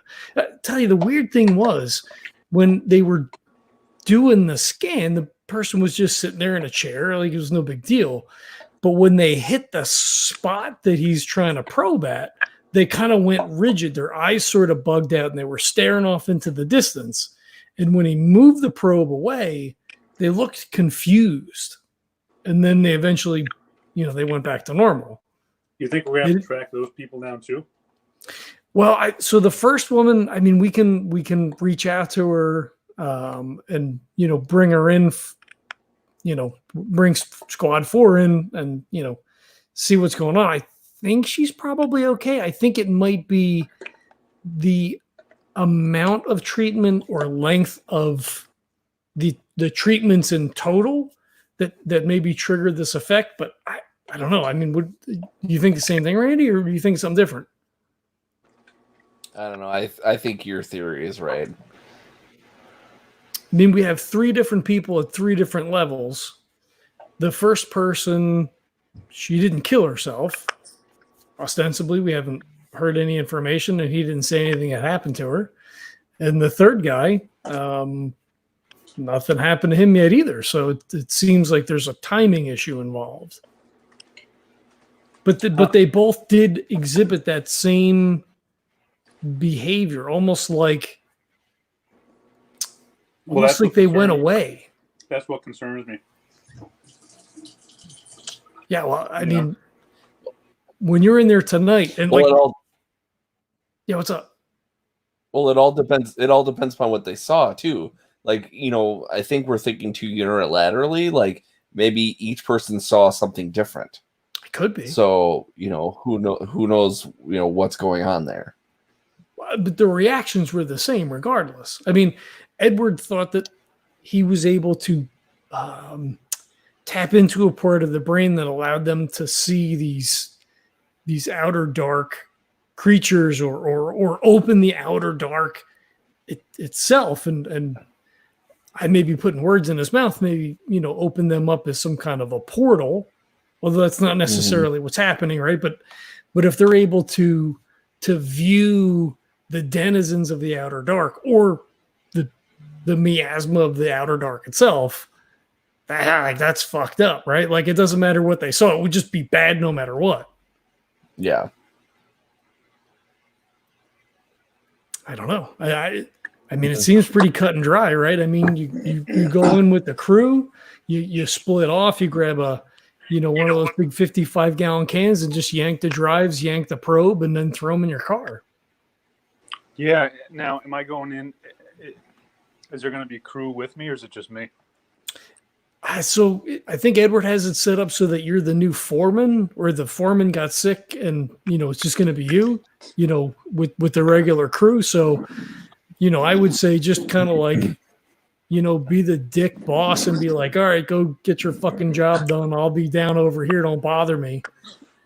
And, go yank that stuff. Yeah. Yeah, let's do it. I mean, is it this simple? Nothing for us is this simple. Well, here's the thing, though. I'm gonna need some kind of extraction strategy if something goes wrong. We could wait. Just like, I don't want to say off campus because that seems like it'd be too far, but like we could, after your crew gets there, pull in behind you. Obviously you rented the car in a different name, so like that doesn't matter if we got to leave it. Well, if this is at night, though, there's going to be security driving around and shit. And if they see a couple of old fucks like you guys, hanging around, they're going to stop and ask questions. All right, we could park off campus then. I mean, you could, if something goes really bad, you just, fucking call us or text us or whatever. But like, shit, Randy, we weren't able to get on my computer. No, we weren't. But the thing is, with all of what was going on at that point, I don't think there was going to be any way for us to really, unless we would have planned a good enough distraction. I don't think. I was thinking about it the whole time. I actually was thinking about, as we were leaving the lab, I was thinking about like pushing you into the doctor, so then you kind of like fall to the floor as I, like turn the lock on the inside or something like that to keep the door from shutting completely, and then going back later. But there's just too many variables, too much with all the kids going to class and stuff like that. I just don't think it was going to work. Well, so none of the administrative staff, and I assume he's probably not going to be there. Fuck, what if he's there tonight? That's going to be super bad. Maybe I shouldn't say stuff like that in front of the GM. Yeah, maybe you shouldn't. Son of a bitch. What we could do is we could do one of those flash drives, which have Jack plugged into the computer, get the information, off of the hard drive. Well, but we need that hard drive has to not work anymore, which the easiest thing is going to be to pull it. Well, what the about thing this? is, if he's there late enough and cleaning and stuff like that, like you can pretend he's doing all that shit as this stuff is grabbing all that information to the USBs, and then once he's done, he can pull those and then destroy all the evidence. Well, do you want to? That kind of would take too long. Do you want to go with Jack? Right, like, so new supervisor, new crew member. Do you want to go? Like, nobody should recognize you. I mean, unless he's there, nobody should recognize you. I mean, you just throw a hat and some coveralls on, maybe put on a mask. You say you're sick, Yeah, that's true. Right, and then if you can get into the office, that would be suspicious. Man, you got fucking all kinds of flu season and shit. No. Coronavirus. Well, how about just? Oh, let's just do that like a hat. Like, you know, if what's his face comes around, you know, it's gonna be dark.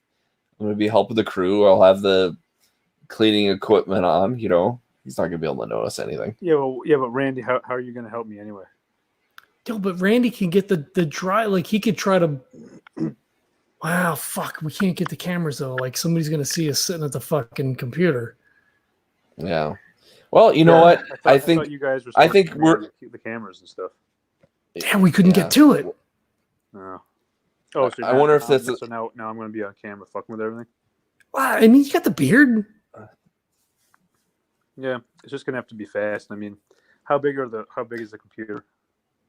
I'm still a regular tower. Well, then I'm just going to take the whole fucking thing. I mean, that's an option. I mean that's a lot. That's a lot quicker. You know what? You know, than trying to I get the hard almost drive. What am I wonder- going to do? Sit there and like unscrew it and take the fucking hard drive out? I mean, come on, Yeah, that's it takes forever. true. I'm just going to take the thing. I'm just going to put it in a big ass bucket, and get the fuck out of there. Randy, fuck. Can you create I know you're good with computers and shit. Could you create a virus, stick it on a thumb drive that would frag the computer? Yeah, I possibly could do that, but that would take some time. Yeah. All right, I mean, fuck, I wish we could have got on those. Do you think that's something you can do from outside? Like a baby monitor, right? You think you could hack into those fucking cameras? Like, I don't even know how you'd find them, right? Yeah, well, it'd the have to be- cameras could theoretically be wired. I mean, they'd be connected to the internet of the school. Theoretically, yes. Like a Ring camera, right? Is like connected to your internet or whatever, which is theoretically encrypted and breakable to some degree. But yeah, so I guess there's multiple challenges there. There's the cameras from his lab, which probably wouldn't be running theoretically. The issue, I mean, maybe they would be. The bigger issue is also that there's, school security system cameras. Well, that's more my concern, right? So, like the camera that's on the chair, like that's whatever. Like you said, that's not going to be recording in the room. It probably isn't, unless it's unless it's something's happening. Like the system's running, maybe it's on, but the school's cameras would be like connected to like a security room somewhere. Like there's someone like at a security desk monitoring that. No. Right. Yeah, I almost wonder if it's something Which where means you could try to create a hack in the detection or security something, room. yeah, And then do the loop. Hack in the security room, do a loop for the security, and then take everything else offline. Well, so Edward gave us the sedatives as a last ditch to bring the subjects in, right? Do we want to like fucking juice the security? Like I don't like that seems bad, right? Yeah, I don't. I mean, think just that's to a do good the idea. camera, because like then that guy's gonna be out, and then Yeah, they're gonna no, know I the stuff's think- stolen in the morning anyway. So like, what the fuck is the difference? No, I think me trying to just hack the video systems. I think that's gonna be our best bet and our cleanest bet, and then Jack could just go in and just clean house. the video system for the school is probably not Wi-Fi hackable. That's like a closed circuit TV deal. That's like a security station deal. The ones for his like experiments and stuff are probably like wireless. But like campuses are gonna be like you have to do something to the security guard or distract him or get him or her out of the office to go fuck with their stuff. Like Okay, so physically maybe at I the do security room. Okay, so maybe I'd put loops on the rooms that we're taking care of, and everything else is just. Yeah, we'll just have to. You deal could with do it. that. You just have to get access to it. Right, Yeah. the problem is the security guy. So like Yeah. it's in a remote room. It's where in a that's room being somewhere. monitored by Yeah, there's like a guy hanging out in an office. I mean, I will say for the sake of it being like it's in the, we'll say it's in that building. Like the building, the security room for that part of campus is in that building. But there's just a guy at a monitoring station, like in the lobby, beep boop, doing whatever, fucking on his phone while there's cameras running. Okay, now I have an idea. I have a stupid idea. I love stupid ideas. Here we go. So let's say that. Yeah, no, it's not gonna work. Never mind. I'm sick of coming up with stupid ideas. I think Jack. I think you're on your own. Well, so in a meta sense, right? Because like now we're into like the real nitty gritty fear stuff. Would the security guy be like in the lobby of the off? Like you walk through the glass doors. There's a desk there. Would he be there? Like I haven't been in college in forever. But would a security guard be there at that station? Maybe there's monitors, maybe there's not. That if something happens, like there's just like when you see him when you walk in, there's a security guy here. Don't fuck around. Or is it at night? And I guess we wouldn't know, right? So it's total meta. Would there just be like security guards driving around campus to prevent people from being abducted, raped? Vandalism, would they be specifically have someone sitting and monitoring a camera? I don't know because it's been forever. I mean, it depends on where it is, but I mean, in some places, yes, like fair, like dorms for sure. At like even when I was in college, like because of an issue. They had, I don't know if they had cameras, but there was someone at a desk at every dorm when you came in. Yeah, there's always someone sitting there.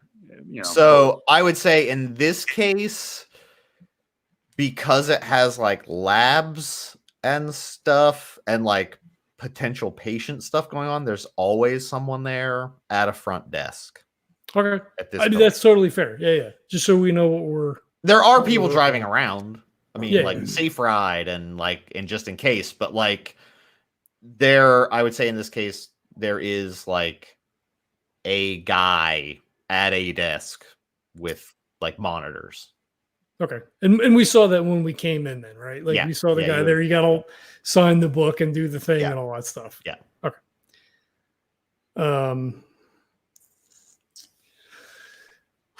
Fuck, man. I don't. So like, if that guy's really paying attention, like it's going to be tough. Well, he's not going to be seeing inside the rooms. He's just going to be sitting at a desk outside. Well, no, it looked like he had some monitors and shit there when we walked by. I mean, I don't know if he's got to flip. Like it wasn't a bank of monitors, right? Like maybe he's got to flip through them. Well, see, the problem. I mean, there's probably. I mean, at this point, it's not like old school. I mean, it would be like even my computer monitor could have 6 camera feeds on it, right? Like, not. This is a fucking 1970 where you have like a wall of monitors. I mean, fucking my monitor's like 27 inches, and it could have like fucking like 8 minimum that I could still see. The problem is it wouldn't be in the room. It's probably hallways and stuff. But yeah. I could normally just take the guy out, but there's going to be the cleaning crew there. Yeah. So I can't do anything like that.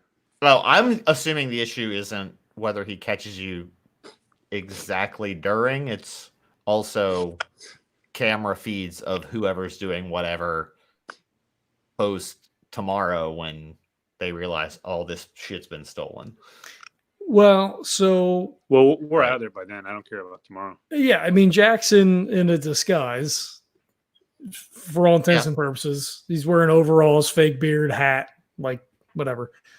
And our faces are visible, I guess, because we didn't say we went in disguise. But yeah, that's true.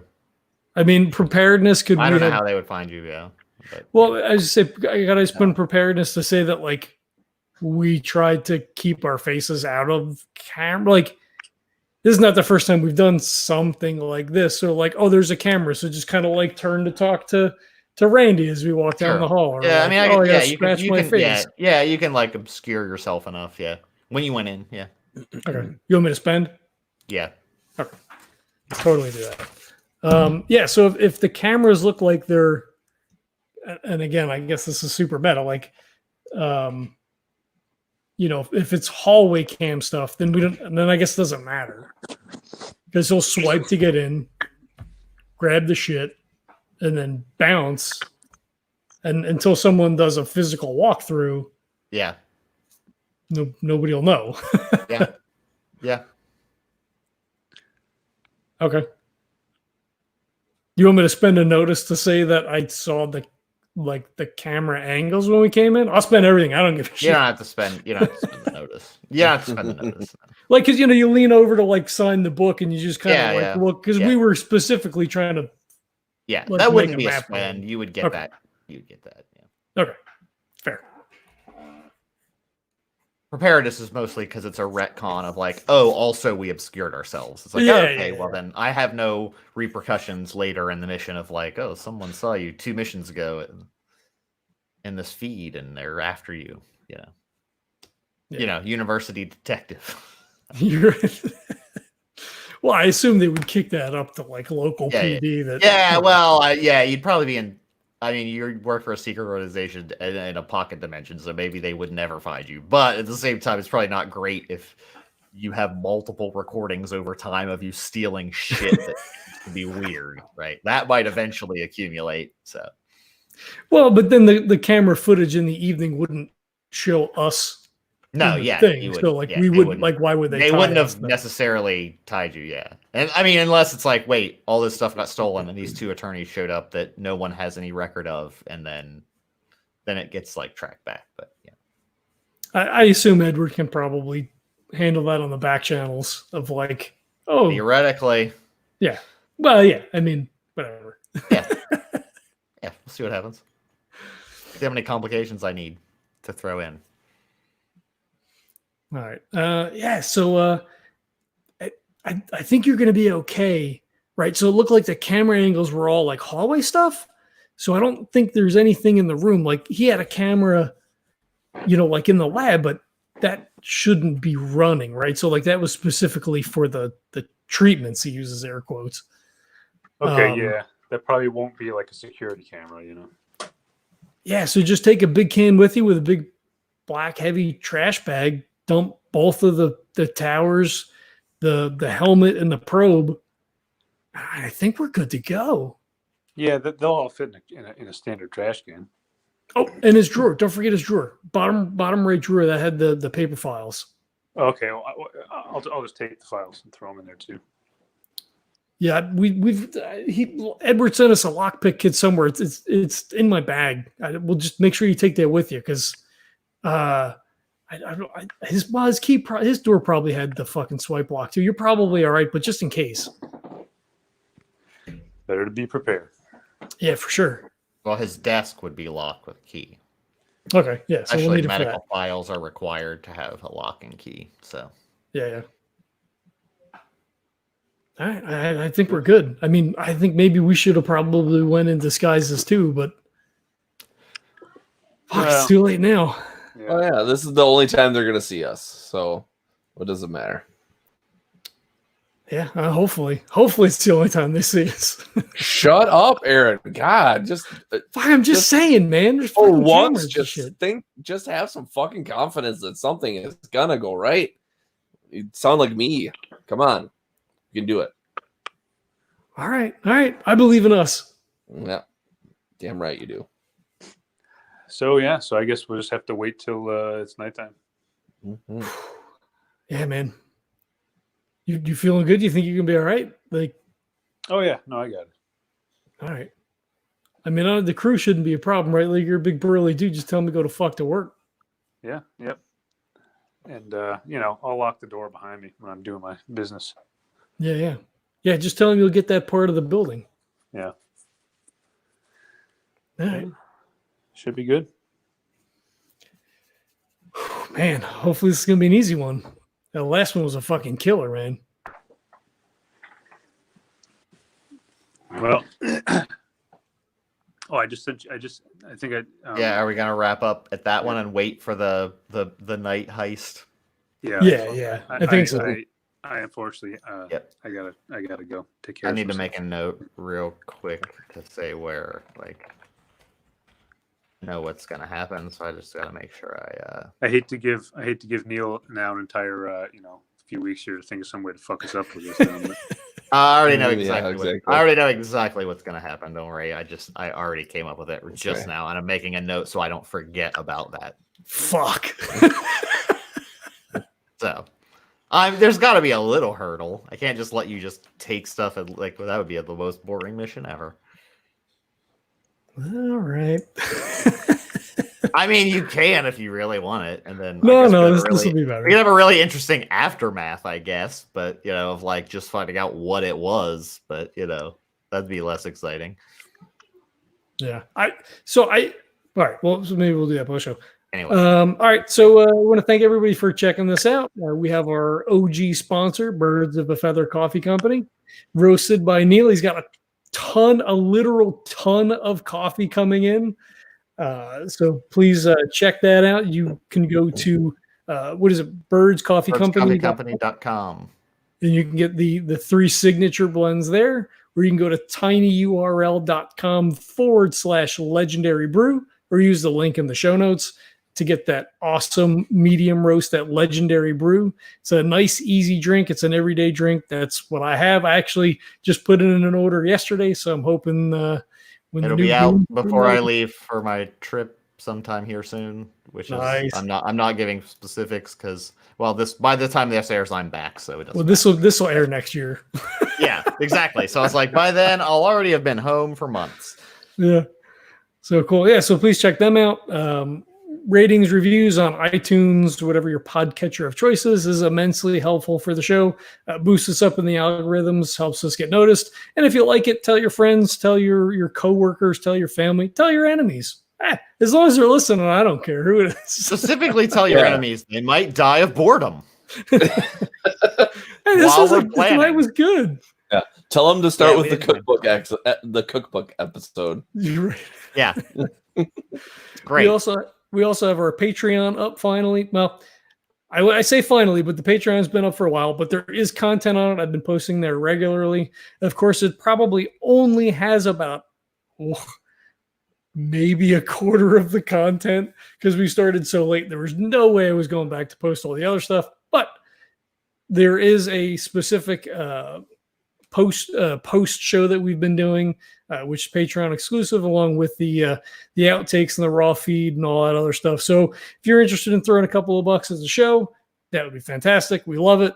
If not, we're going to do this anyway for spite, so you're stuck with us probably forever. But the Patreon is there if you'd like to support. And thanks again for checking it out, and we'll catch you next time. Bye. Yeah.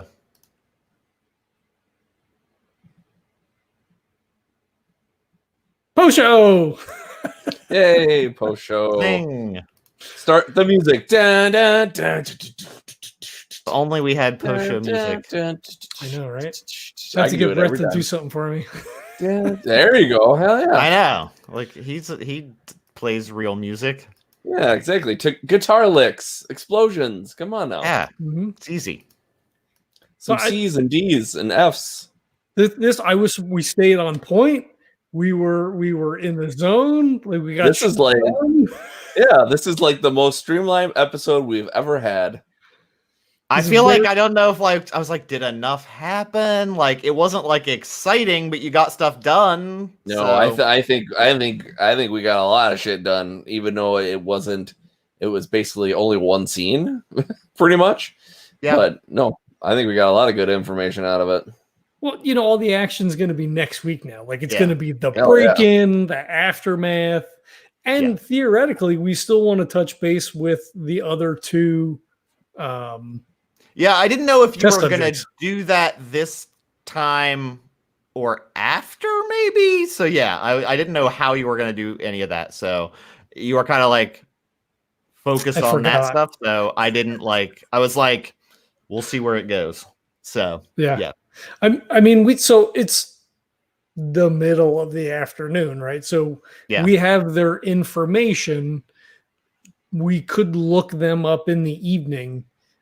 I would like to think that we would have then brought disguises for us to go as psychiatrists, psychologists from the college to be like, hey, we just want to touch base with you. We know you were part of this program. Unfortunately, one of your class members, met an unfortunate accident. How are you feeling? Have you seen anything? Blah, blah, blah. And, go in with the beards, like whatever it is. Yeah. Do the full Freud thing with a mustache and a little vest or whatever. Yeah. I'm like, I don't know why you guys are upset. Like everyone's wearing like this crazy, like giant beard, like ZZ Top all of a sudden is showing up at everyone's college. They're like, why is this happening? Why does everyone have a big beard? So we could do that in the evening. Yeah. And then get the fuck out. So like once Jack things happen, like we can bounce. See, I don't know, like we're not qualified to judge whether or not someone is in actual need of deprogramming. I like meta, yeah. I think it's time and number of exposures, the combination of those two things together. So like I think the other two people are probably safe. It's a great question. I don't know. Yeah, I think that the question is, you're thinking threshold of like, everything up until this threshold, not exactly. A accumulation of disturbances. That's exactly what that's exactly what I thought when John kept hitting with, and I'm like, 5 is not a magic number. Like, the question is 5? Yes, is it like, it's just kind of weird experience until 5 and then it's like outer horror, or is it just 5 exposures to outer horror is all she failed all of her stability checks in that time, like versus right, you don't know, or not the number of times but the length of time being stimulated, and like maybe that equates to 5, but it's not 5 necessarily. It's like, you got 40 minutes of whatever. I don't know. Or it could be just individually how much horrifying, how much demented, non-physically possible beings can you see before your mind explodes? I don't know. Yeah, exactly. How much stability points do they have on their character sheet? Exactly. Yeah. They might, and how badly did they fail those rolls? Right. Exactly. So after this is all said and done, Neil, I want all those fucking stats so I can study them and figure out what I thought. I'll make a stat block for all 3 patients. Yep. That's right. So I think probably like after second lunch, we probably start going through we go back to the room, we start going through the files, we get the names, phone numbers, addresses, whether or not they're staying on campus, off campus. We call squad 4 and say, hey, we're going to contact these people, set something up, give me give me an address. And we say, hey, like we do an initial interview, an assessment. And then we say, okay, well, we want you to come here, tomorrow at, whatever your earliest convenience is, we'll be able to slot you in. We've got someone waiting. This is something that the university, realizes is very important. And then either they have someone that can make that judgment, or they fucking knock him out and they take him to Ohio. Yeah. Mm-hmm. Entirely possible. Yeah, that would work. That would work for sure. I assume they have capable people at different levels, like spread out through the country. So like, I mean, that's that unit is the Men in Black unit who whisks people away in the night's pretty good at what they do. They can get people away if they're not going to agree to it. Sure. That's pretty easy. This one is definitely more of a planning and execution. It doesn't necessarily have to have a ton of direct exposure to paranormal stuff. It's more, how are you, I was kind of leaving it up to you whether it's going to be a snatch and grab the stuff or just like somehow find a way to blow the building up and or burn it down. Truck cam. Like, because it is like destroy or like take it or blow it up. I don't fucking care. Just stop it. You know, so I like seeing where you guys want to go with that. The next one is definitely, I assume, is going to be much more action packed on the fly, is my guess, and then I'll see where we're going to go from there. The next one I think is a fun one. So yeah, with Brett, it'll definitely be more action packed. yeah, with us, it's more like, should we do it? It might be action packed. This one, I don't know, because I really don't know how he's going to respond to things. So we'll see. I'm leaving it open to some interesting possibilities. There'll be a really fun episode for sure. Yeah. Well, I had to give it up. I have to give it up to Brett because he said in the private chat that I should be bad cop, and I think I pulled it off pretty well. Yeah. I was really waiting for Erin to get in the machine. Or like get I wanted you to so bad. Like, let me debilitate this fucking guy. Like, it's one of those things where it's like you definitely could have done it, and it obviously isn't going to kill you. And then you could have maybe had some insight into things. But then it also is potentially dangerous. So it's like, am I crazy enough to do that? That's the question. If it were a one-off fear game, you would have had to have, right? But in a campaign, you're dealing with this shit all the time. You probably don't always want to jump on the chance to get potentially thrown mentally into like a fucking hell dimension or something. You don't know what it is. It's like, it could have been anything. It could have been nothing. It could have just been some weird fucking anxiety-inducing mind blip. We don't know yet. But like, if it is paranormal, then it's like, let me stick this paranormal stick on my brain.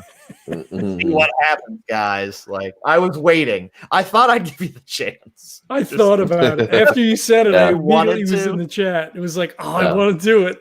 I was like, I'm going to dangle the carrot. You don't have to take it. So it would have been fun. It wouldn't have killed you, obviously. There would have been a stability check. For sure. I didn't think it would kill me because the whole time I was thinking it was, an exposure issue. So I figured one exposure, I'd probably be mostly okay. Yeah. I mean, it wouldn't be, you wouldn't have lost it's not gonna be like an 8. It's not like when you see an actual entity murder someone in front of you, right? That's like an 8 stability loss. It wouldn't have been that. So you wouldn't have had like a huge hurdle, but it would have been. You would have been like, you would have at least gotten stuff. You would have gotten a sense of something being off, and it would have been not good.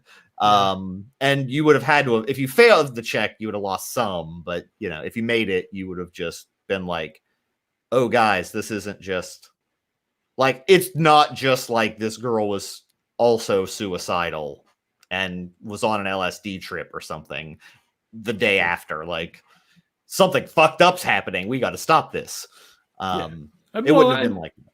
We assume that, right? I mean, that's like, we don't think this is like, happenstance where she just. Yeah. I mean, it would be interesting, I guess, if I would have made a mission where it is just completely like a red herring that even the agency gets tricked. But no, this is. Yeah. The actual story is quite interesting, so that it's based on. So I wanted to run it because when I heard it, I was like, this is a great this isn't going to take you this isn't like an investigate for 3 months. 12 months. Thing. Like, this is just here's the thing. Go do it. It's just people that you're actually interacting with. There's not like a demon there. Stop this person from doing a thing that's bad. And it hasn't gotten to the point of, oh God, there's a Cthulhu there. So. That's why I was like, this is a good one as like a ease back in, get some shit done without having to be like, fuck, we're at a hotel of 1,000 people. We don't know who anyone is. And we got to figure out who the bad guy is. It's like, no, do this thing quick. So it's helpful. I really feel like I should have done it now. Like, it would have given us some insight into the thing that we could have reported. It would have been Yeah. It would have been interesting, to say the Yeah. least. It would have given a little more of an Well, that's- horror edge to this one, to this episode. But Yeah. Yeah. Yeah. Well, or that'd if be you would just have, next you know, time. I thought Next I thought time maybe you could dip your toe. yeah. I mean, legitimately, I don't think Erin probably would have done it, but player wanted to do it. Yeah. That's the thing. Yeah, you gotta like balance a little bit. The next one, Yeah, well, especially where Erin's at, I don't think Erin would have done that. yeah, Yeah, you guys like probably don't want to do, like right back from like, Yeah, spiritually, you're already going to church more and stuff like that. So Yeah, existentially, he's not in a great place. yeah, I mean, because it's like, oh no, like everything is real and yeah. fuck. Yeah. The more he sees, the more it's gonna haunt him. Yeah. At this point, yeah, Erin might have been like, I don't need, like, I'm sure something's going on and we're gonna stop it, but I don't need to I don't need to perceive, like, I don't need to see it. I'm just gonna take care of it. Like, I don't want to know. Like, I don't want to know what your drug does to you. I'm just gonna flush it down the toilet. I don't care. Like, Right. I don't give a fuck to sample this fucking poison. So, well, like you know. Jack is super pragmatic and very like ground, down to earth, and Randy's pretty much the same way, right? Like, I mean, he's pretty much on the straight and narrow and like not super bothered by stuff. Yeah. I don't know. Erin's the counterpoint to all that. Yeah. I mean, it'll be, I think it's a fun little story. It's a good one. So yeah, I'll be excited to finish something And in then 2 I'll get sessions. I Yeah, know no if we kidding. can actually do it, like, I think we can't can. imagine we don't, because I mean, we have to get to the action at some point. You actually have to try to steal the thing at some point pretty quickly, because there's not much else to do. No. So, I mean, there's other stuff you can do, but not that much. So, No. and there's not a lot of recon else left to do. So, hopefully, it's a quick hit and run type mission, and then I'll see what else I'm coming up with for the other ones. I definitely have the next one after that too, and then I have to figure out what else we're gonna do. I have quite a few options, but as I listen to about 50 horror stories a week, I pretty much pick them up. Like, I just need to cognizantly be like, wait, which ones should I remember to make a note of to actually put into the campaign? Because a lot of times I used to do it a lot, and then I for like a year and a half just didn't think about it, because we were spending a year on one mission. So and that was based on a fucking song that's 2 minutes long. So, there's still one I want to do, actually, because it's a really good one, but I don't know how to execute it per se. But it's a really good one.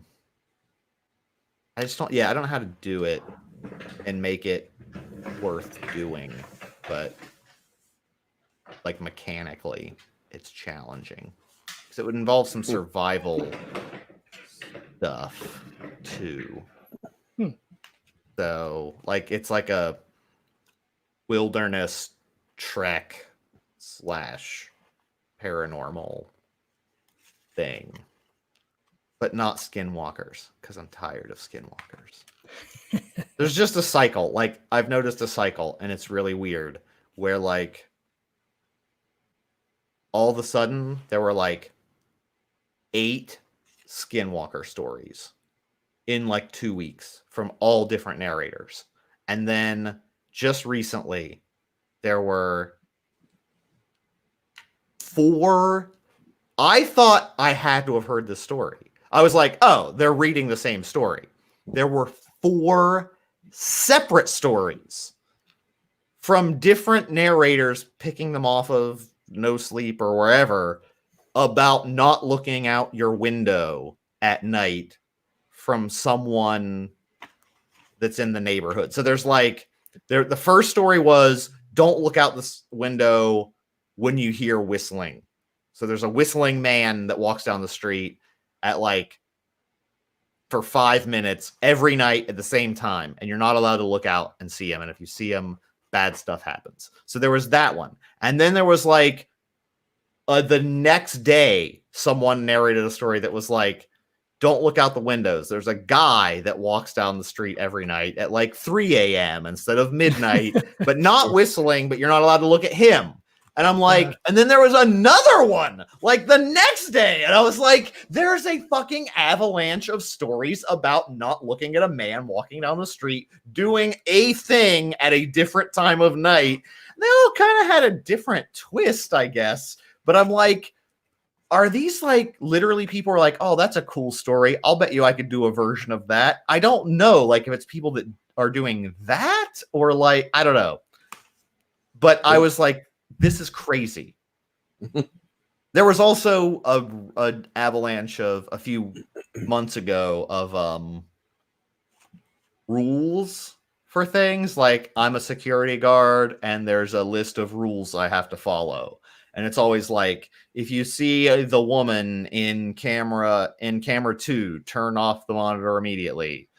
Turn it back on. If she's still there, leave the room immediately. Do not come back until blah, blah, blah. And like that sort of thing. Or like, open this door 3 times. If you hear a whisper in your ear anytime, leave immediately. Do not look back. Like that sort they of don't stuff. explain it. Like it's just the rules. Like Yeah, it's do just this thing rules with no explanation. Yeah, it's just if you do a thing, sometimes a creepy thing happens. Or like if you do it, like if you do this or and this happens, immediately leave the building and don't come back till more like until their next shift or whatever. But then there was literally like there's been 2 or 3 security guard ones. There's a mine one. There's like safety for a mine. There's like 8 of them that appeared all of a sudden, like all at once. There could have been a call too, right? Because like a lot of times they'll like, especially on No Sleep, they'll be like, "Oh, I have stories about this, this, and this." So like it's specific, and sometimes they're themed, sometimes they're not. You know, like do the Christmas thing, and they're all This one I think might have RPG jams. I think one of them might have been spurred by. There was a really good one. One of the first ones was a list of rules for babysitting, and it was like really creepy and really well done because it was like the girl shows up and the mom's like you just slide a tray of food under the door for the girl like at a certain time, and it's like don't talk to her unless she talks to you first. Don't open the door ever. And then it was like, if you need to use the restroom, you have to use the one in the basement, but don't go into the basement. If you open the basement door, don't go down unless you're invited down. So like a voice asks you to come down. And I'm like, wait, that's fucked up. And then it's like, if you hear movement upstairs, turn the television on really loud so that you can't hear it. And like there's like weird shit like that that's like, and then it was like, if you hear a knock on the door, don't answer it. If you hear a knock, move to the back door, immediately leave the house. Do not grab the girl in the room. Do not, like there's all this like, and then the interesting thing was they actually did they didn't just do that. They had those rules and then a separate post of different like further rules maybe, or the girl broke a rule in the first story and then it was what happened the next time. And then they had a third story from the girl's sister who's like, my sister had this babysitting job with these rules and she never came home. And so they kind of like made a narrative out of it. So it got more interesting. But those like that one was way creepier than a lot of the other ones to me because it was just like, yeah, like she has an imaginary friend. Don't speak to him unless he speaks to you first and shit. So like, it's just this weird, creepy. But yeah, like the ones that was like you have to like sit. You can watch television, but you can't ever use your phone or something else. And it was like, yeah, like if there's a knock at the door, don't answer it. If you hear a man's voice upstairs, immediately leave the house. Close the door. Do not get Abigail or whatever. And I'm like, that was pretty creepy. I kind of want to do one because I have an idea for like a place for it that would be really fun for it to be, which I think could be interesting. But then I'm like, that might just be an add-on. Is that just like tacking on? I mean, if it's like that, we probably break all of the rules in 10 minutes. Like, Oh, not for you guys. I just thought about writing a story for it. Like, yeah, you guys just break all the rules and see what happens. Oh, fuck, it said not to do that, Randy. Shit. Yeah. Don't open the can of tuna. Although, so here's a topical question.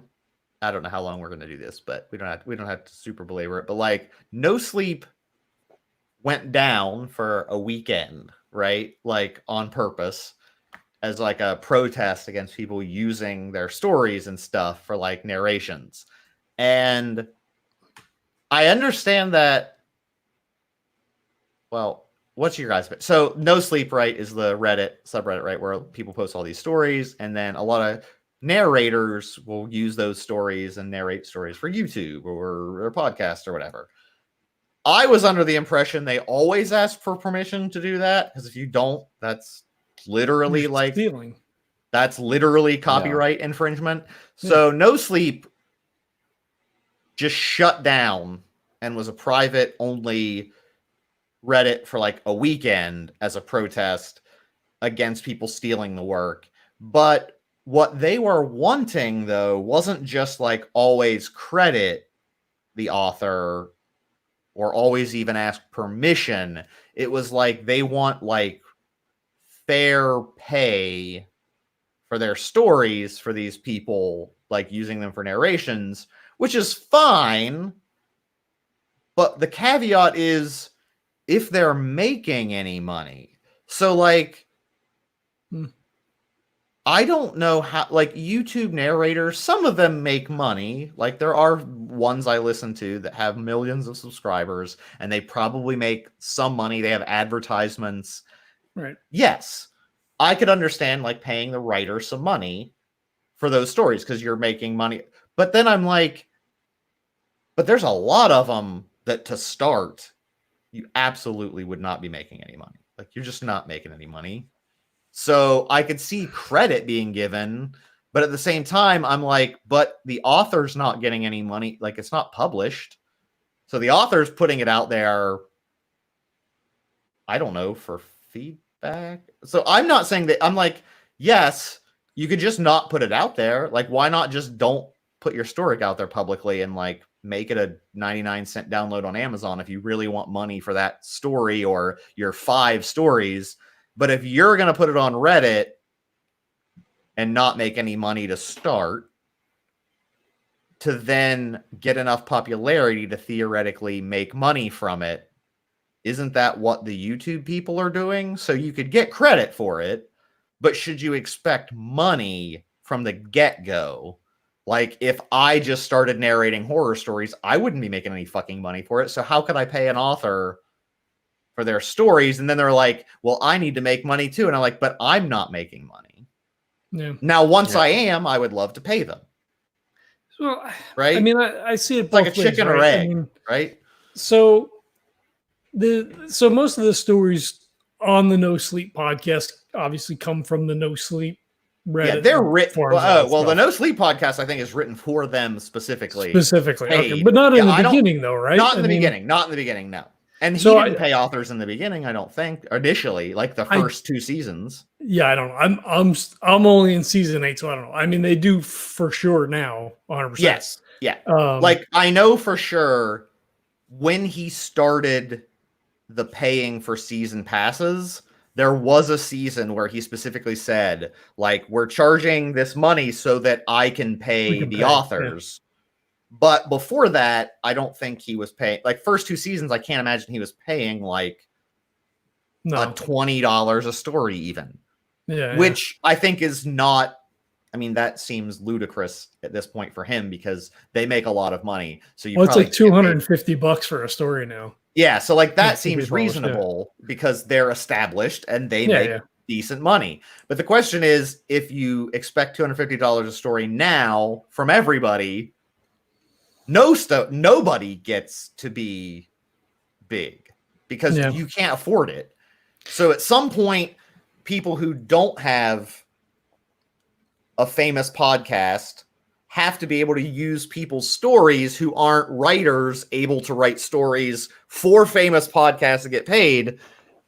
And I agree. I think you should always require, you should never narrate something without permission from the author. Yeah. Period. Yeah, for sure. Permission is the base ground you're starting from. Yeah. Permission and give credit is like minimum. Yeah. But then I'm like, how do you, like, you don't know who's making what. So how do you get like a fair wage for that? I mean, so that would be like us, right? So like we don't make any money doing anything. Yeah. So if I was to go, onto the Reddit forum, grab some, ask for permission, say, hey, look, I want to give you credit. This is what our situation is.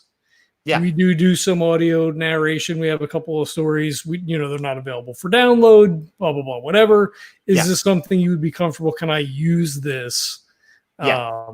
Just to, it sounds stupid, right? Like to create more exposure, right? Like, don't pay me an exposure. And I completely get that. But it's like, if you, like you're saying, if someone is doing, and I guess the option is then like, don't, write your own stories, or bring people into your umbrella. Like, I have GMs that run games for me. Bring people into your umbrella to then write stories or provide material that you can then narrate, or find something that's in the public domain, like Lovecraft, like Ambrose Bierce, or Guy de Maupassant, and then read that stuff. Yeah. You know what I mean? Like, you can't make the excuse of, I mean, I guess you can make the excuse of, well, I can't pay you because I don't make any money. Well, then don't read my story, right? Like, you have to, they give me something because I created something. Yeah, but then why don't those people, I guess I argue the opposite. Like, I think at some point you need eyes first before money. And I agree. Like, I know people are like, people want art for free. There's a difference between commissioning art for free. Like, I understand people are like, just draw me this. You're an artist. It's exposure. It's like, well, okay. That's different. If I said, draw me a logo, but do it for free, that's making a specific thing for me. If someone just drew a really cool thing and I said, can I use that in this thing? They have every right to say no, right? I think everyone has the right to say no. If you said, I want paid for this, then you can say, no, I want paid. You can't use it. That's fine. I don't think anyone should be stealing the stories. I don't think anyone should narrate anything without permission. I also feel like it's somewhat a chicken or egg of like, but I would argue this, like, okay, let's say you can write really great stories, then why don't you read them on YouTube? But they're going to be like, well, I don't write enough, or because no one writes enough stories to do their own always there. Like, it's really hard to do that much. So then the thing is like, yeah, you could bring them under umbrella. So I'm kind of like devil's advocate of like, I get it, but I think it requires some amount of not having to get paid up front to make money eventually, but everyone wants eventually like paid, which I'm going to get shit for this. I'm sure someone's going to like fucking flame me and dox my ass or something, but like, I get it. But at the same time, I have to fucking give out coffee samples all the time to people for free to see if they want to buy my coffee later in bulk. So like at some point I do have to actually fucking give shit away for free for then someone to want to buy it later. So I'm like, I get it. I think you should bring attention to it. I think it was a big deal to me. I don't read every day. So like, I don't go in and read it every day. So it's like, it didn't like upset my schedule or anything. And I know they're getting like feedback from everyone, but I was just kind of like, I don't think you can set up a pay first system per se, because I don't think most of the people who have succeeded at this day and time did that to start. It's only because now they have money, but you're not going to get in. Like, you might. But like, are people on the No Sleep podcast or like No Sleep Reddit, like, very few of them are submitting story. Like the same 6 people write every No Sleep story at this point. Like they have like a cadre of authors to write everything. So like at some point, don't you have to like write enough so that you get the next No Sleep podcast that now you're a writer getting paid for? I don't know. I don't know. I mean, I see it both. It's a double-edged ways. I mean, sword, and I never know. Yeah. I don't know how to handle it. And I'm sure, like, please don't think I'm a dick being like, no one should get paid for it. I think you should get paid, but I also think like at some point to get paid, someone has to have enough content to pay you. So it's very hard to solve that problem, right? Without. Well, like, again, you could go to the public domain thing. I mean, I don't say plenty of horror that's in public domain, but there's probably enough. But then, I guess if 1,000 people are doing it, are they all reading the same stories to build a base? I mean, it's a difficult thing because I think overall, and I think this is a cultural affectation, is people don't value art for art's sake, right? I mean, that's why something like Patreon is successful and necessary in a day like today. I support a couple of people, at more than a couple of dollar level. Yeah. And I don't ever go to their Patreon page because it's not about me. It's almost like Kickstarter now. Like, well, what am I going to get? If I give you $3, what's my value? Yeah. Well, you know what? And maybe I'm the outlier, but that's not why I donate. I donate because you do something cool that I enjoy and I want to support you to be able to do that thing. Yeah. Because if I don't and other people don't, then you don't do that thing. So not only is that cool thing not there, but maybe like somebody for like Todd, because I support Todd. Well, maybe Todd just doesn't do it anymore. Yeah. Because then there's no perceived value of someone creating an RPG, an indie RPG. Yeah. And then that goes away. So what are we left stuck with playing D&D? Which, D&D is fun, it's whatever. But there's such a wide variety of indie games. A lot of, I don't know, maybe that's a bold statement to make, but many of which are, as good as D&D in different modalities that do different things. Yeah. So you have to support those people. And it's not about getting something in return. I saw this on Twitter the other day and I wanted to comment. I'm like, this is not going to go well for me. I'm not going to post anything. But I saw that train of thought of like, hey, I support a bunch of people, but like, what's my value? And I'm like, I can't, like, that doesn't even process for me. That's not the point. I don't get it. I mean, I guess I do. There are, mine's a mix. So there are some that I definitely like. So like No Sleep isn't a Patreon. You pay per season. Yeah. And there's a free version with ads and a not free version with more shit. The more shit's worth it. I pay it because I want the more shit. And the same for another podcast that I do the Patreon for because it has a feed that you get extra stuff, and I like the extra stuff. There's also a couple now that, because of schedules and stuff, are supposed to have extra stuff, but they don't always. But I support them because I like what they do. So for me, it's like if you have extra stuff, but I only go for the extra stuff if it's like, if you just have a feed. If you have a Patreon feed that has extra stories with your free stories, great. But I don't seek it out. If it's not on that, I'll just give you the money. I'm too lazy to go on to like a fucking Patreon link and click it. Just give me a feed. Give me an RSS. And if it's not on there, just take my money, I guess. But, Well, see, I get it. It's just really, it's like, to me, I'm kind of like, I just don't know how you solve that problem. Well, if Kurt got bored, he care. said, fuck you guys, you keep talking. Kurt's like, I'm not allowed to speak about this because if I do, I'm going to get my podcast in trouble. Well, but that's the thing. Like, so even setting up the podcast Patreon, you are trying to provide some amount of value for someone to give you your money, right? Because there is that perception of what am I getting for what am I giving? Yeah. So, we do the outtakes, we do the post show. Really, the post show is probably the only thing that's really worth anything because you have the raw feed, which means you get it early, and we're almost caught up in real time now. Oh wow. So you get the raw feed, you get early access. Yeah. But then there's another level for outtakes. But if you listen to the raw feed, You got the outside. Yeah. they're in the podcast, right? So Yeah. like, do you go back and listen to a 10-minute blooper Yeah. reel if Yeah. you've already listened to the raw feed? So like, does that really add Yeah. value in a logical sense? I probably not. I don't know. Yeah. Who knows? So Yeah. it's a slippery slope. I just, I feel like if you enjoy something, that you should support it, and whatever that means to you. And if you can't, support in Patreon because money's tight and people with medical things and all that kind of stuff. Yeah. Review like for podcasts, right? So like reviews and all that kind of Yeah. stuff. If you're Tell somebody about it. yeah, if you're in forums, when I was doing Nerdband with you guys, I didn't have to do anything, right? I just showed up and played some games or whatever.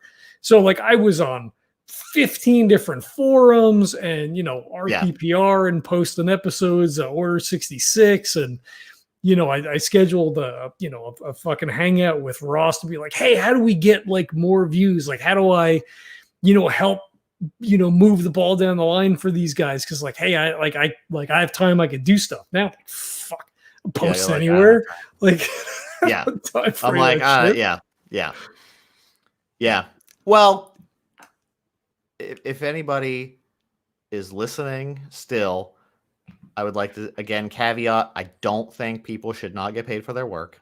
I 100%, and I do pay a lot of people for all of their work on the things I do, logos and draw art and music and those things. And I do not narrate stories. So like, I'm not going to do that. That's not my jam. I love listening to them, but I don't think we need any more people out there doing it. There's a lot of good people that do it, and I don't have a radio voice. So I don't know why you're listening to this. But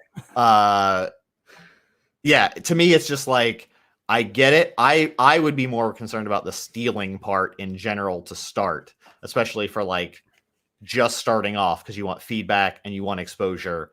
I think there's a difference between, it would be like if you made web shorts, like video shorts and comedy sketches, and like someone had them up on YouTube with your permission versus Funny or Die putting them up. And it's like, well, if Funny or Die has it, they should probably pay me. They have real money. Yeah. So like, I think there's a weird mid position of like where like it's not even like should you get paid, it's like should people expect people that don't make any money on it to pay them to start, or do you work together to try to create something? But I think that's a partner versus transaction, right? Like if you're just going on and being like, oh, this is a great story, I'm going to take it, you're an asshole. Don't do that. Yeah. But like, I guess if you really like someone, you could be like, hey, let's go in together, let's get a couple other people together and do a thing. Then maybe that works out better. I just think it's really hard, right? Because it's something it's very hard to do on your own, because if you're not posting multiple times a week, people just forget about you, or you don't get exposure, you don't get noticed. So then it's like a question of like, how do you get the eyes and monetize it and make sure everyone gets paid? And I'm like, I don't know. It's just a big story that I was like, I see both sides. What I don't see is the side of like, I don't think I should pay anyone for their stuff. It's not worth anything. That I don't see. But I think obviously permission, I think the question is like, how do you make it work so that you have new stuff cropping up for me to enjoy and pay money for, without it being like, well, this person had a story once every 6 months when they could write a story once every 6 months. Yeah. Or maybe that's what they should do. That would actually be a great idea. I think some of these authors, I think it'd be a great idea to get together and make a paid, like, what's it called? Like Spotify for Business, right? Where it's like, I pay X amount to fucking ASCAP or whoever, right? and then I can play Spotify radio in my business and I don't get sued. And the artists make fucking 3 pennies per play or some bullshit, which just sucks. It's ridiculous, yeah. But some of these authors, that might actually be a great fucking idea. No Sleep Reddit. I just came up with your great idea right here. Let's fucking do this.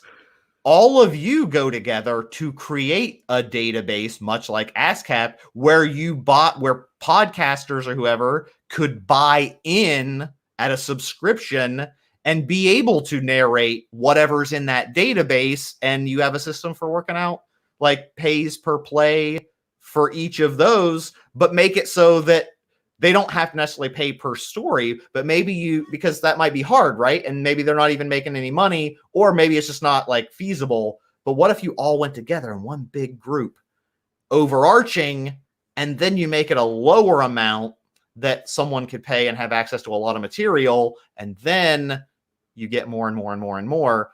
So it probably sucks because you're probably getting like fucking 5 cents per time someone listens to someone read your story, but over like 10 million people doing that, maybe you make some decent money, but it would give an incentive because it's a structure. I feel like the structure is the problem. You can't do that like one artist by one artist by one artist. So I think it'd be really interesting to have a database or like a repository of like not Creative Commons, because that's just free theoretically to use for various things. What if you had like a Creative Commons, but a licensed short horror story library that people contribute to? You have a way to track it, and as people sign up for it, you have to put your links in of like what the story is, and then you can have trackbacks to see how many plays it has. Someone Did you just start another business? No, I didn't. But if someone wants to start that, I don't require any money or credit. You're welcome. Just do it so that maybe more of you make more money to write more good things, and then more people use it, giving you more money. So then I have more podcasts to listen to, because that's pretty much all I listen to is more podcasts these days. So, and I do pay for as many of them pretty much that have Patreons. So yeah, do that, guys. That's a great idea, right? I love this. People should do that. Yeah, I mean, it sounds like that would be a way. That's a great idea. I think that has some legs. That would be a way, I think, for everyone to monetize it, but also make it easy to manage on the client side for people that want to be able to narrate stuff. And it would give them a like rate. They pay whatever per month, but they can narrate whatever's in there. And as long as it tracks back and goes to whoever they're using the stories of, that's a pretty cool idea. Someone should do that. Yeah. I mean, I guess the other option is to not start a channel where you have to, you're required to use someone else's work. Yeah. Well, and then have to struggle with, can I pay? Do I pay? Yeah. Because I guess you could try to negotiate that down to some level where like, hey, I don't make any money doing this. Like I'm doing this to, get my voice out there to, potentially get some voice work or do whatever. Can I give you $20? Like, is that cool? Like, it's like I make $0. Yeah. Yeah. Well, there's also the case of, right, like ultimately it's a free market. So someone's probably willing to let you read their shit for free as long as you credit them. Yeah. So at some point, I think as long as you're asking permission, giving credit as the author wants, it's up to the author whether they want money for it up front or not. And that's up to them. That's what they decide. And I have no problem with it.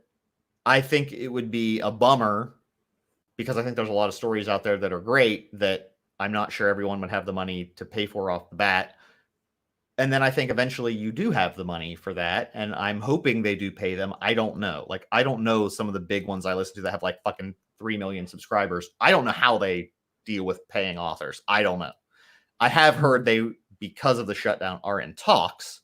Several of them are now in talks with like the moderators and whoever the leaders of the shutdown were of like, how do we negotiate like a deal to make this work for everyone? So I think the big guys, people that have Patreon subscribers that actually probably maybe make sort of a living-ish, if not supplement their income enough to make it worth doing 5 videos a fucking week, which is pretty great. Yeah.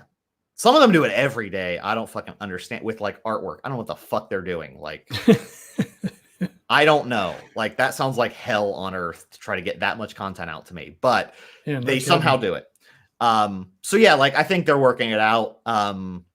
I think a lot of people, unfortunately, have no idea what fucking copyright law is or what it means. Well, it doesn't mean anything in this country anymore. Yeah, pretty much. So I mean, I will reiterate, please don't steal. Don't think I'm saying to steal. I think everyone should be credited. Don't get mad at me for saying, I'm not saying they shouldn't get paid for this. I'm just saying there is a point at which I think functionally, I don't know how people get big enough to have revenue to pay people without people not getting paid to start somehow.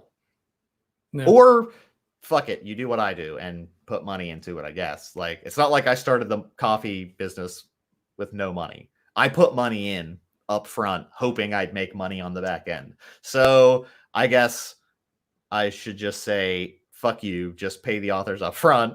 And if you're good enough, you'll make money. And if you don't, you lose money, like sucky businesses do. So Like I guess there's podcasts. that, right? Like every podcast I've ever done, I don't make any money, and I put a lot of time in it.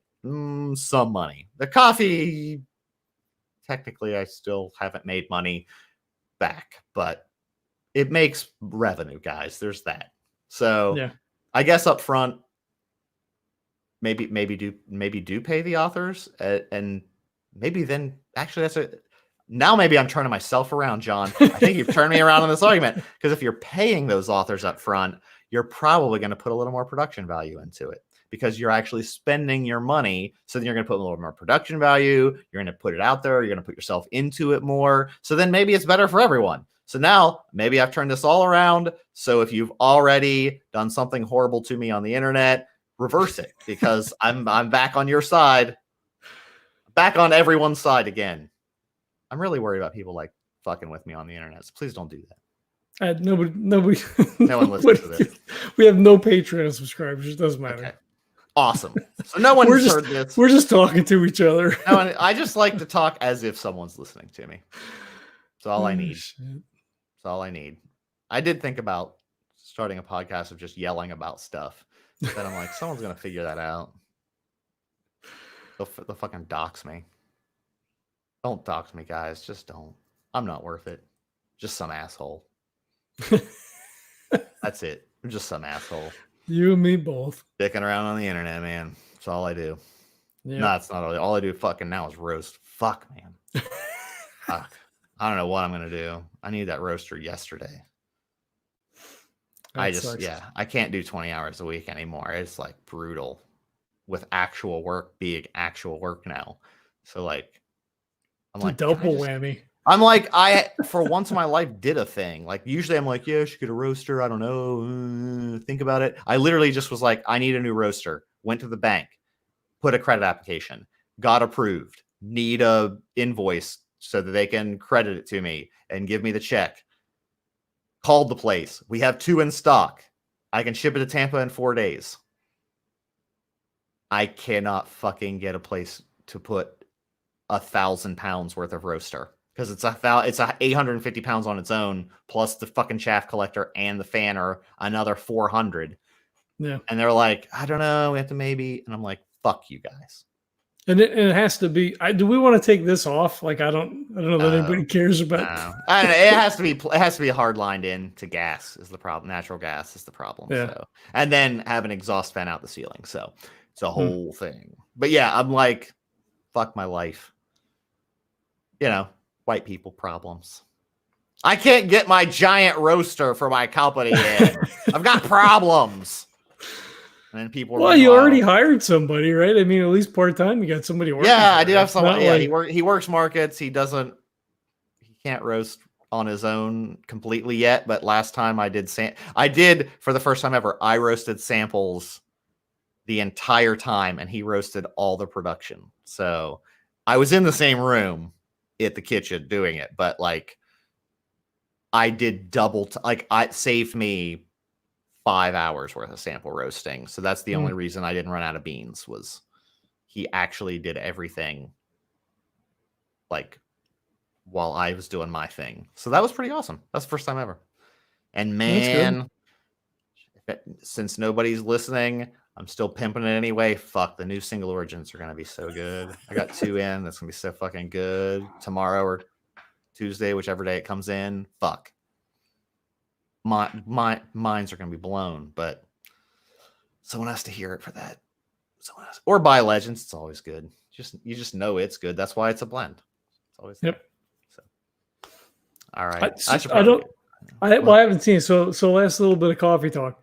When I was in Jamaica, we were at like the little fucking shop thing and they had coffee. And I was like, all right, that's my thing. I'm gonna get coffee.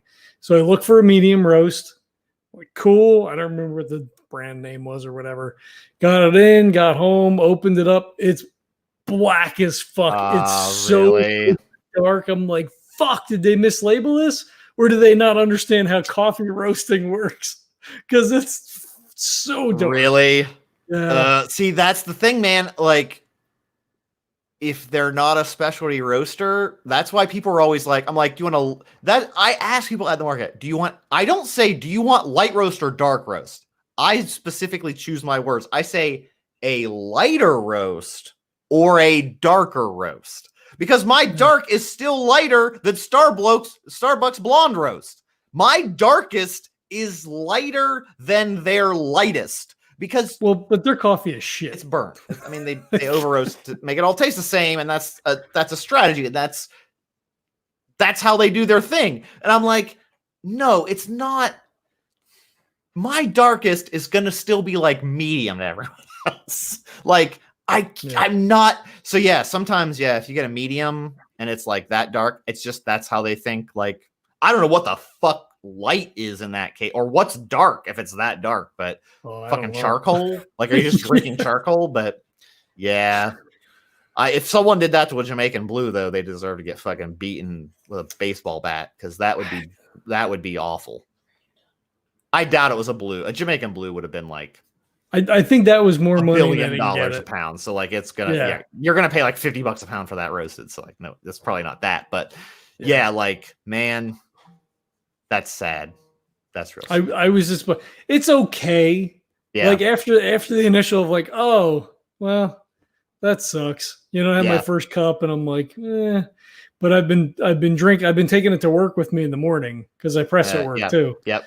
So I've kind of like gotten into it. And then some days I'll mix like a tablespoon of that, and a tablespoon of the Legends. Yep. And it's, when I over roast the samples or just a sample that doesn't work and I just fucking use them because I don't care. I'm like, I just drink this at home, whatever. Some of them I'm like, fuck my life. Like this sucks. And it makes me so mad because I'm like, I don't ever like I roast coffee all the time, yet I still force myself to drink the shit stuff I fuck up. Just to save the money. So I'm like, well, I don't want it to go to waste. But then I'm like, why am I not drinking my own? I never drink my own beans. I only drink the shit I roast the samples and stuff. Like, I'm never drinking the actual stuff. And I'm like, why don't I just drink my actual shit for once? Fucking idiot over here. But, man, what are you going to do? Yeah. I drink it at the markets, I guess. But that's about it. So. All right. Yeah, I'm guessing I'm going to get yelled at to go to bed at some time here. So. Yeah, it's early for me now that we hit daylight savings, so this is actually still pretty early for me. So don't even get me fucking started. Dude. Fucking the market came. I woke up so late. I set my alarm clock for 6:30, and I woke up at 7:30. And I woke up at the alarm and fell asleep half awake, thinking I was up at 6:30 still. I was not. So, yeah. I should probably get to bed since it's technically an hour later to me. So, all right. Fair enough. All right. Well, hopefully we'll get, I don't know when we're scheduled for Rogue Trader, but hopefully we'll get to that. 24th? I think Sometime it's after later you in the come month, back. So, yeah. Okay. Awesome. All right. That Cool. should be fun. Yep. All right, man. All right. Take it easy. See ya. All right. Thanks, everybody. We'll catch you next time.